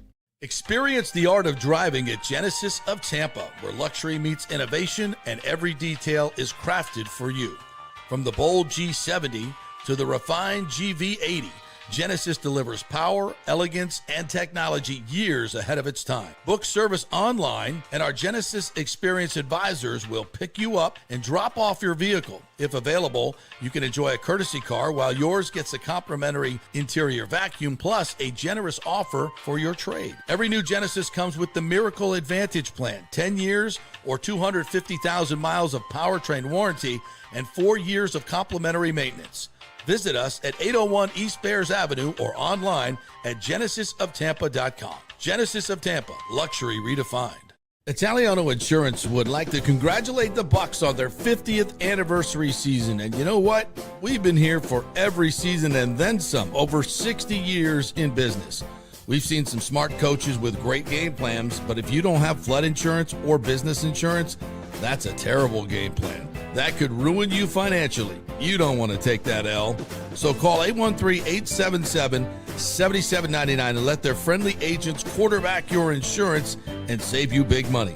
Italiano also sponsors our FSU report every week, so go Noles. 813-877-7799 or go to italianoinsurance.com. JP here for my friend Jason Fawcett, owner of On-Site Construction. They do residential and commercial renovations and new construction. As a leading home builder and general contractor, On-Site Construction prides itself on transforming homes through superior craftsmanship, dedication to client vision, and an unmatched commitment to quality and service. It's about building relationships. We take the time to understand our clients' needs, preferences, and budgets so that we can deliver a personalized experience tailored to their unique vision. From the initial designs to the final touches, we're there every step of the way, ensuring that the end result mirrors your vision. Here are some testimonials from happy customers. G. Gibson says, no hidden costs, very honest, reliable, creative, and communicates well.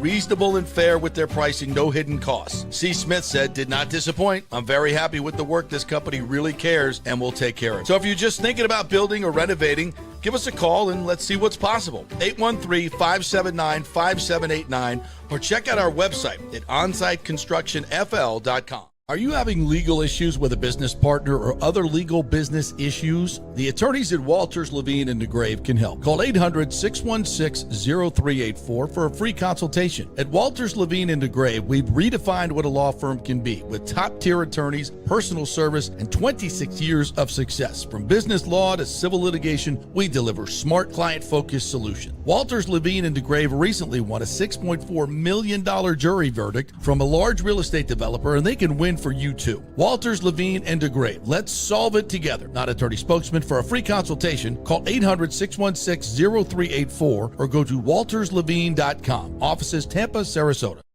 Let's go. Right now, back to the show on FanStream Sports. All right, welcome back, folks. I want to remind you that Delete Me makes it easy, quick, and safe to remove your personal data online at a time when surveillance and data breaches are common enough to make everyone very vulnerable and very nervous. Data brokers will use your data as a commodity. Anyone on the web can buy your private details. That's why you get these little phishing attempts that come on your phone all the time. That shows you that your information is out there on the dark web and has been sold. So what do? Take control of your data and keep your private life private by signing up for Delete Me. Now with a special discount to our listeners, get 20% off your Delete Me plan when you go to joindeleteme.com/hit and then use the promo code HIT at checkout. The only way to get 20% off is to go to joindeleteme.com/hit and enter the code HIT at checkout. That's joindeleteme.com/hit, code HIT. There you go. Nailed it. Sort of. We have problems. Stefan Gonzalez says, why is Tim wearing Lions white today? Because JP wore Lions white yesterday, and I'm just copying him. I love my new white hoodie. This is the first time I've worn this one. Yeah, those 3/4 zip. People in the comment section are they say get the merch stuff up, man. They want the merch. They got to get the merch. I'm working on it. Yeah, we are working on it behind the scenes. By the way, if you've not seen our new website, you got to go see it. FanStreamSports.com. It's a great place to watch this show and all of our other shows. We have affiliates in Dallas and Columbus, so you're into any of those local sporting areas.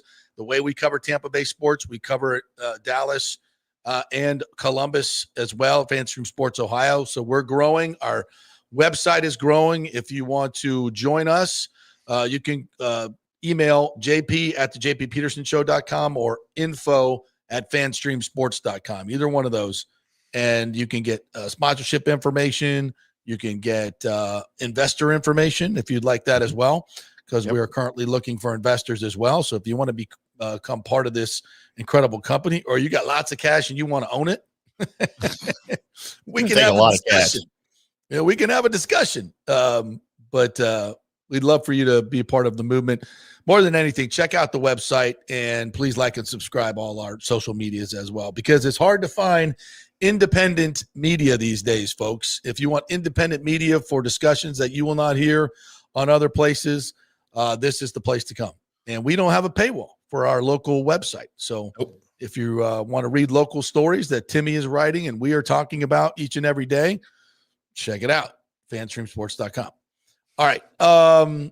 Kurt Cignetti obviously is the it really is quite the story. You know, a guy that's coached his entire life at D2 schools, FBS, FCS, was very successful at James Madison for many, many years, winning national championships. Finally got a chance to coach with the big boys and went to a place in Indiana where nobody can win. Nobody can win football games at Indiana. Are you kidding me? And he may have the best team in the nation. Just went into Oregon and beat Oregon. I mean, what this cat is doing with the resources, probably a quarter of the resources. Well, I shouldn't say a quarter. They're in the Big Ten. They got money. But it's certainly not Michigan. It's certainly not Ohio State. It's not Michigan State.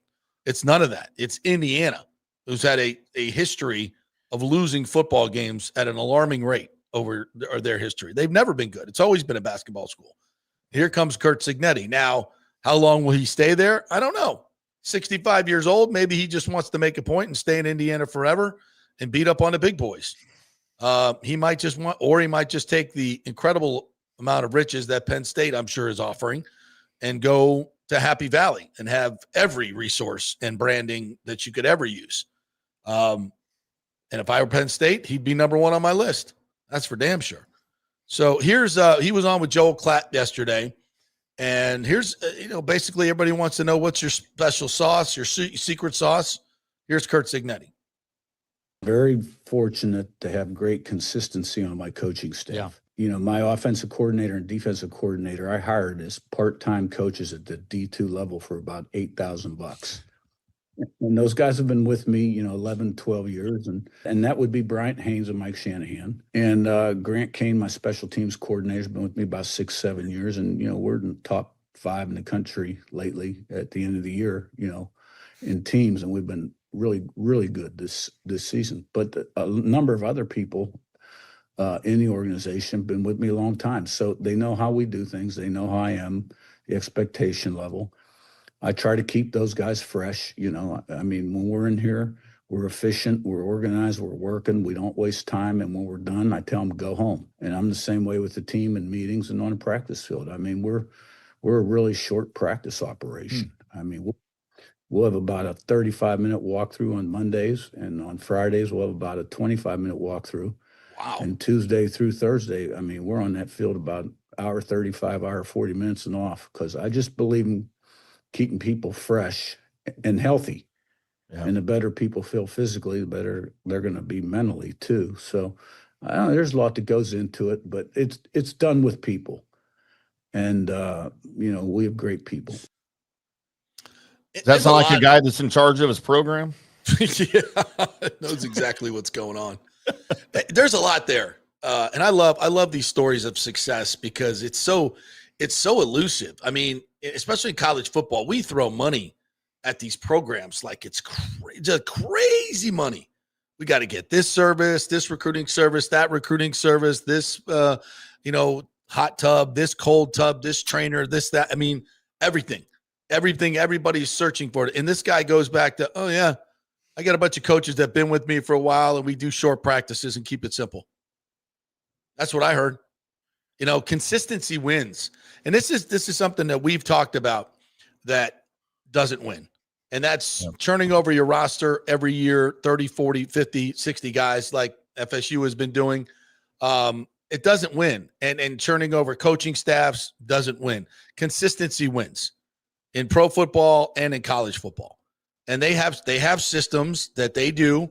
I don't listen, Curt Cignetti's not dumb, but he can do more intricate things because there's more consistency within the program.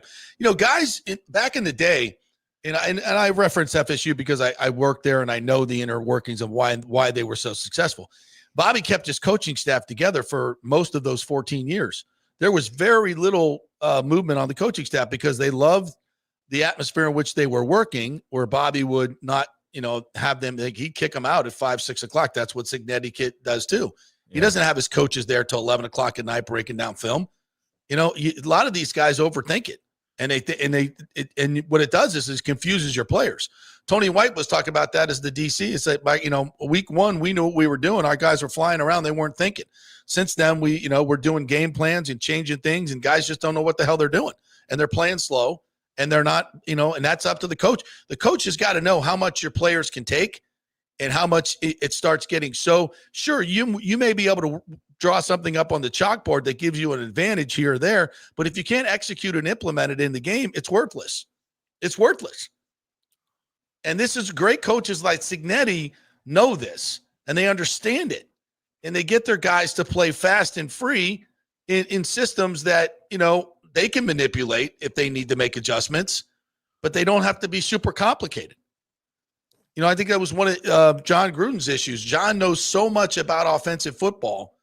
He expects every player to know every check on 75 different million, what back in the day. And it's great when you have a veteran team. It works well. But if you have to, in the NFL and especially college football, when you have new guys coming in all the time, it's hard for them to understand that. And John's a great coach. I'm not ripping on him, but I know some of his players have told me that the expectations were that everybody had to know this. And for Brad Johnson, and he could do it, he could handle it. But a lot of guys, as they moved on from some of their veterans, could not. And a lot of coaches make that mistake where they know so much more than everybody else. It's hard. You got to have it in a coachable, usable situation. And sometimes I think some of these programs just are so, the coaches want to be the genius. They want to be the genius, and they want everybody to see their genius.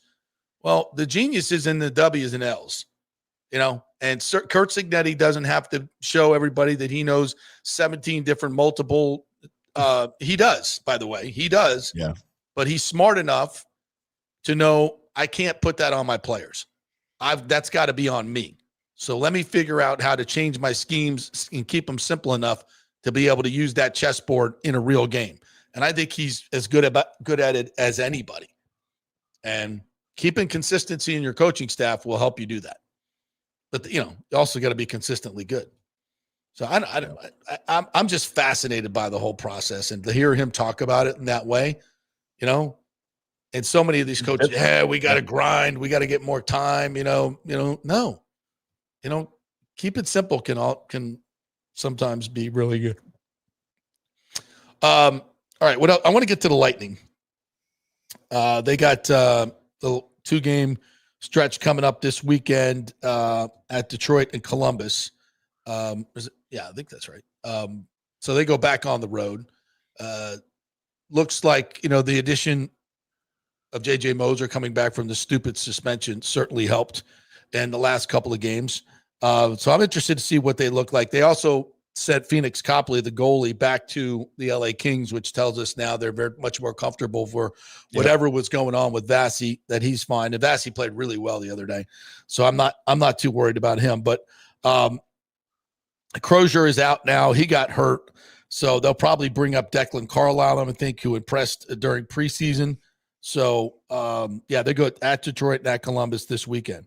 So we'll see as this team continues to, they got 3 points on the first part of this road trip out of the 2 games. That's good. You'll take that anytime. And if hopefully they get another 3 on this quick little 2-gamer as well.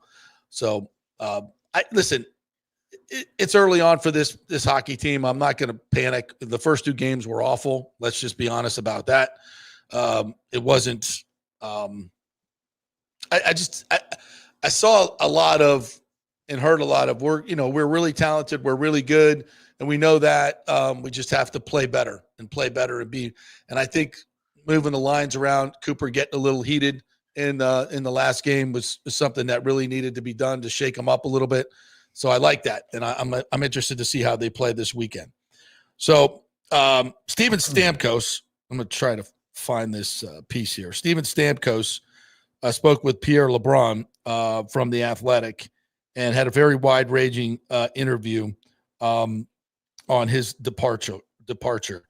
And there were some interesting quotes in there. And, for Stammer, kind of most of the pieces, everything was so new in Nashville last year, and having spent 16 years in one place, it's a really violent shakeup to your normal processes, and you become a creature of the habit. Many of these players do, and from how you tape your stick to how you tape your ankles or how they make your smoothies and all this stuff that is just, was turnkey in Tampa Bay. And he had all the answers, and suddenly he's the guy with all the questions. And it does, in life and on the ice, and it affects you in a very different way. So this year they're off to a much better start. Last year they were 0-5. But he talked about it. He said, when you're in one place for so long, there's so many things that you just do that's almost you're unconscious to the little things that happen that maybe help prepare you to play. You've played with the same players for so long, the chemistry, you don't think about the stuff because you just go out and play and it happens. And that was years in the making. In the new situation, it's certainly difficult. The family aspect of it, the off-ice aspect of it, all those things that you don't really think about when you're making that snap decision in free agency. But sometimes it works, sometimes it doesn't. And last year, it didn't work for our group. There's nothing you could do about that now. And he just said, coming back to Nashville this time around was so much easier with the kids already established in school and their sports. So his mind is put at ease there. And he said he's not sure what he's going to do after his playing career. But if he kept his house in Tampa, he may come back, may go into hockey operations, coaching, scouting, GM. That's something. But he also wants to be there for his kids. So he probably won't do that until after his kids are grown, I would think. Yeah. He did say when he came back, he skated with Cooch. It was like 10 days after they lost in the playoffs. We were texting back and forth, and he said he was going back on the ice. And I said I was going to be in town for a week with my kids, so I skated with Cooch, and it was nice because it was the off season. It didn't feel weird. So that's kind of cool, right? And he did say that, he was asked did he regret his decision to sign in Nashville, as many have mused on social media. He said the people that are asking that question are also the people that were picking the Nashville Predators to go to the Stanley Cup final. We all thought something was going to happen, and it didn't. We all thought that Nashville had a great year 2 seasons ago and made the playoffs. We added some really good players and important pieces, and we were just going to build on that. I mean, yeah, you make a decision not because you think you're going to fail. You're making that decision because you think you're going to be part of something that's going to grow into something successful. Obviously, yeah. He said, once you make that decision, there's no going back on it. It was a disappointing year for sure, but it is what it is. I think the Tampa situation is in the rearview mirror. And then Pierre writes, it clearly still hurts now how it all went down, how a franchise that meant everything to him didn't make a stronger effort to keep him around. The Lightning final offer was an 8-year deal with a $3 million average annual value. And Stamkos signed for 4 years at an $8 million AAV value in Nashville. Quite different. But now the long term of the contract would have been similar, probably 4 years where he doesn't play, but whatever. Kind of like deferred compensation. But he said, quote, things went a different direction that I never thought was even possible, if I'm going to be honest. That's wild, right? He said, I've got to live with that. And I'm in a much better place now than I was last year with that decision. You talk to March's show, Brady Shea, and you're in a place, a successful franchise for a long time. No one wants to leave the situation. If you ask the players, they all want to stay there the rest of their career and be part of that. From a player's perspective, in those situations, you get a taste of the business aspect of it. It's much harder on the players than it is on the franchise to move on from those situations because of your family and your ties and your teammates. Those people that are making those decisions, they're not in the battle with you. They're not the ones that have to move their family and their life. So it's difficult in that regard, but you make those decisions and you live with those decisions. Ooh, wow. If ask all of us that made those big decisions last year, we're in a much better place this time around, and that's just time and experience. So, I mean, that's a pretty, I want to say damning quote, but it's revealing. Yeah, revealing. He said, those people that are making those decisions, they're not in the battle with you. They're not in the ones that have to move their family and their life. So it's difficult in that regard. It's hard. It's a big deal. I mean, Stammer, and we talked about this when it was this happened because, I heard some things that went down and it's business. And look, we basically replaced his money with Jake Gensel. Yeah. I mean, from a hockey standpoint, right move. Not even close. 6 years younger, much more productive. But man, that sucks. It's the business side of it. It sucks. It's like, whether you're a dude or a girl getting traded in for a younger model by the spouse that you love so much. That shit hurts, brah. That's got to really, really freaking sting. You gave your heart and soul to this organization. You took less money to stay here and won 2 cups here. And I'm not, listen, it's business. The Lightning had to do what they had to do. But there's still humans here, and there's still feelings, and there's still loyalties for fans and for players and for coaches. And trust me, I don't think JBB and John Cooper did it with a smile. It sucks for them as well because I know how much they care about people and Stammer in particular. It's hard. Yeah. And it's hard on the organization. It's hard on the players, but it's the business of the game. And sooner or later, you're smacked in the face with it as a player, as a coach, as a general manager. And again, upper management doesn't take any glee in these things, having to do these things, but it's their job to do it. Yep. And frankly, when we said it at the time, Julian Brisebois, it had to be gut wrenching. Had to be gut wrenching for him to have to get rid of McDonough at first. It is. It's gut wrenching. And I feel for these folks. That's the business. That's the business. And the good organizations make these hard decisions. They have to make these hard decisions because it's what's best for the team and what's best for business. Players get old. They get slow. And there may be more of these players to come soon for the Lightning that they feel like need to go. And it sucks. It sucks to talk about. It sucks to see happen. The business part of this sucks. Hell, Mike Evans almost went to Houston. Home. That's home. Yeah. Think that wasn't a hard close. decision? Damn close. And it affects fans, players, families. It's the shitty side of this business, but well compensated. Nobody's crying for Steven Stamkos. No, and what? The good organizations, like you said. I mean that in a nice way, by the way. But the it's good still organizations, well, since we're talking hockey, I'll say it that way. The good organizations, yes, they make those decisions, and it's a business decision. Like here in Dallas, our face of the franchise for 16 years after they moved to Dallas was Mike Modano, or since we're talking Canadian, Mike Modano.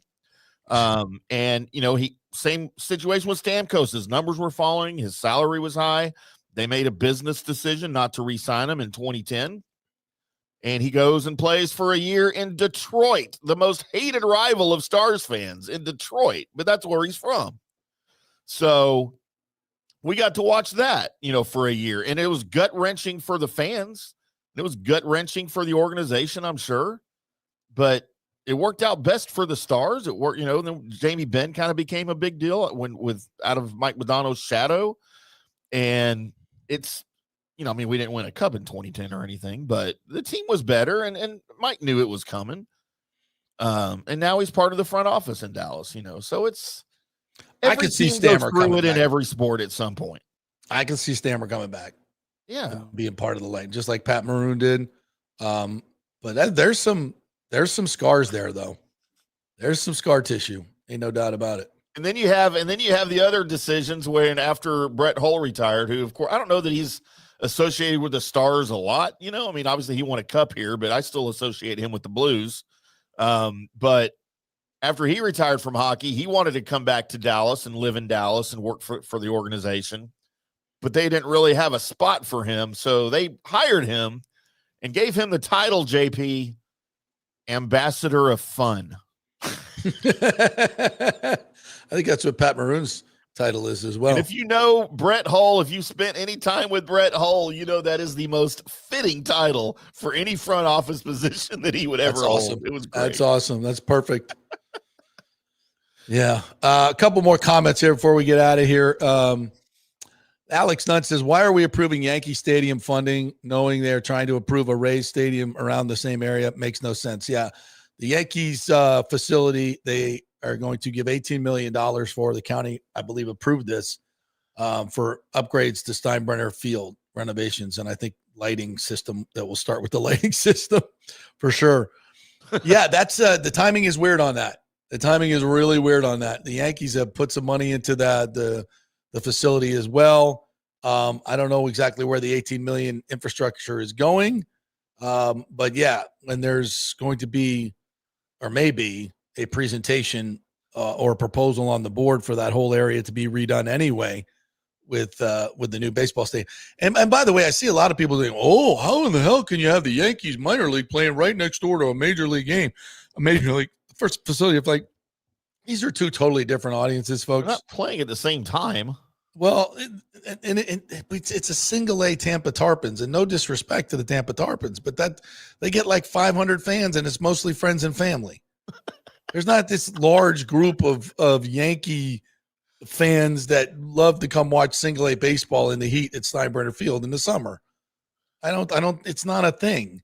Oh, they're going to compete, but they're going to be marketing against each other. I'm like, what? No. Come on. No, they're not marketing against each other. It's single A baseball and it's Major League Baseball. It's two totally different marketing demographics here. I mean, what are we doing? Even talking? And the Bucs are next door. They're going to compete. Like, this is a big city. It's the 11th largest market. You can have a minor league team, and you can have, it's like, come on now.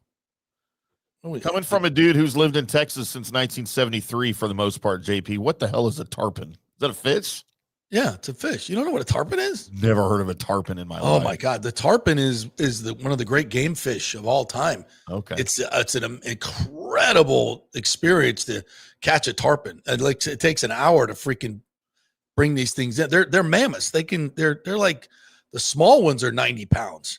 The big ones can go up to 200 pounds. Something like a swordfish? Huge. Like a game, huge. The Silver King, they call them. Yeah. Oh. Huge, muscular fish, the most unbelievable fight. I've brought one in, my first, and it was like 45 minutes. Your arms, your elbows, your shoulders the next day for a week are just, it's a workout. So yeah, the tarpon is a fiercely fighting fish. You got a really cool logo. Yeah. Yeah, they do. John Hill says, will Billy Napier be fired post this weekend's game? Many posts suggesting it. If he loses to Mississippi State, which, by the way, has a pretty decent team this year, at home, 4:15 start on Saturday. Yeah, if he loses to Mississippi State, there's a chance he could get fired.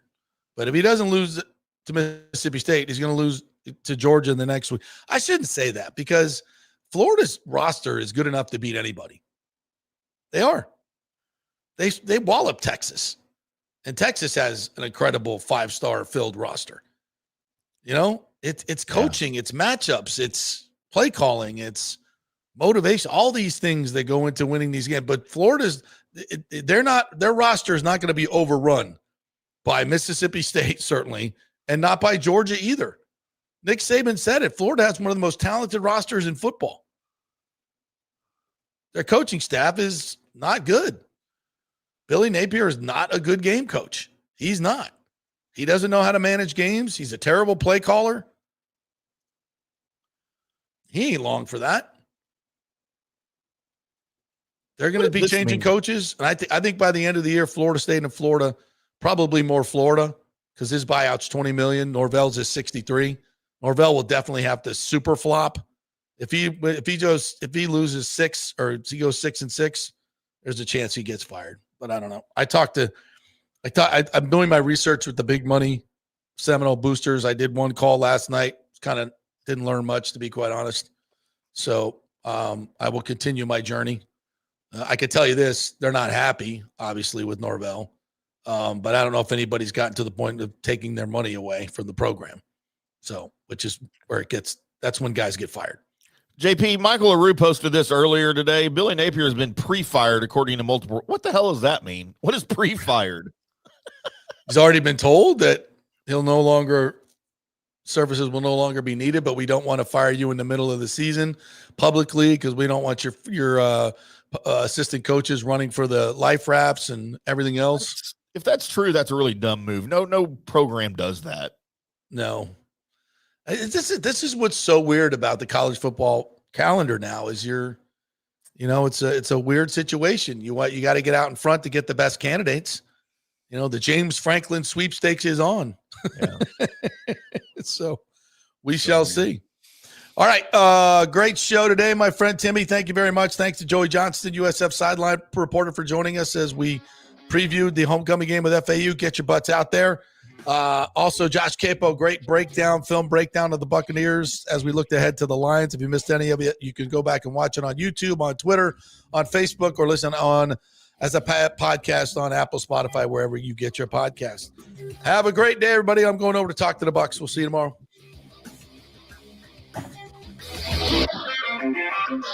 Thank you.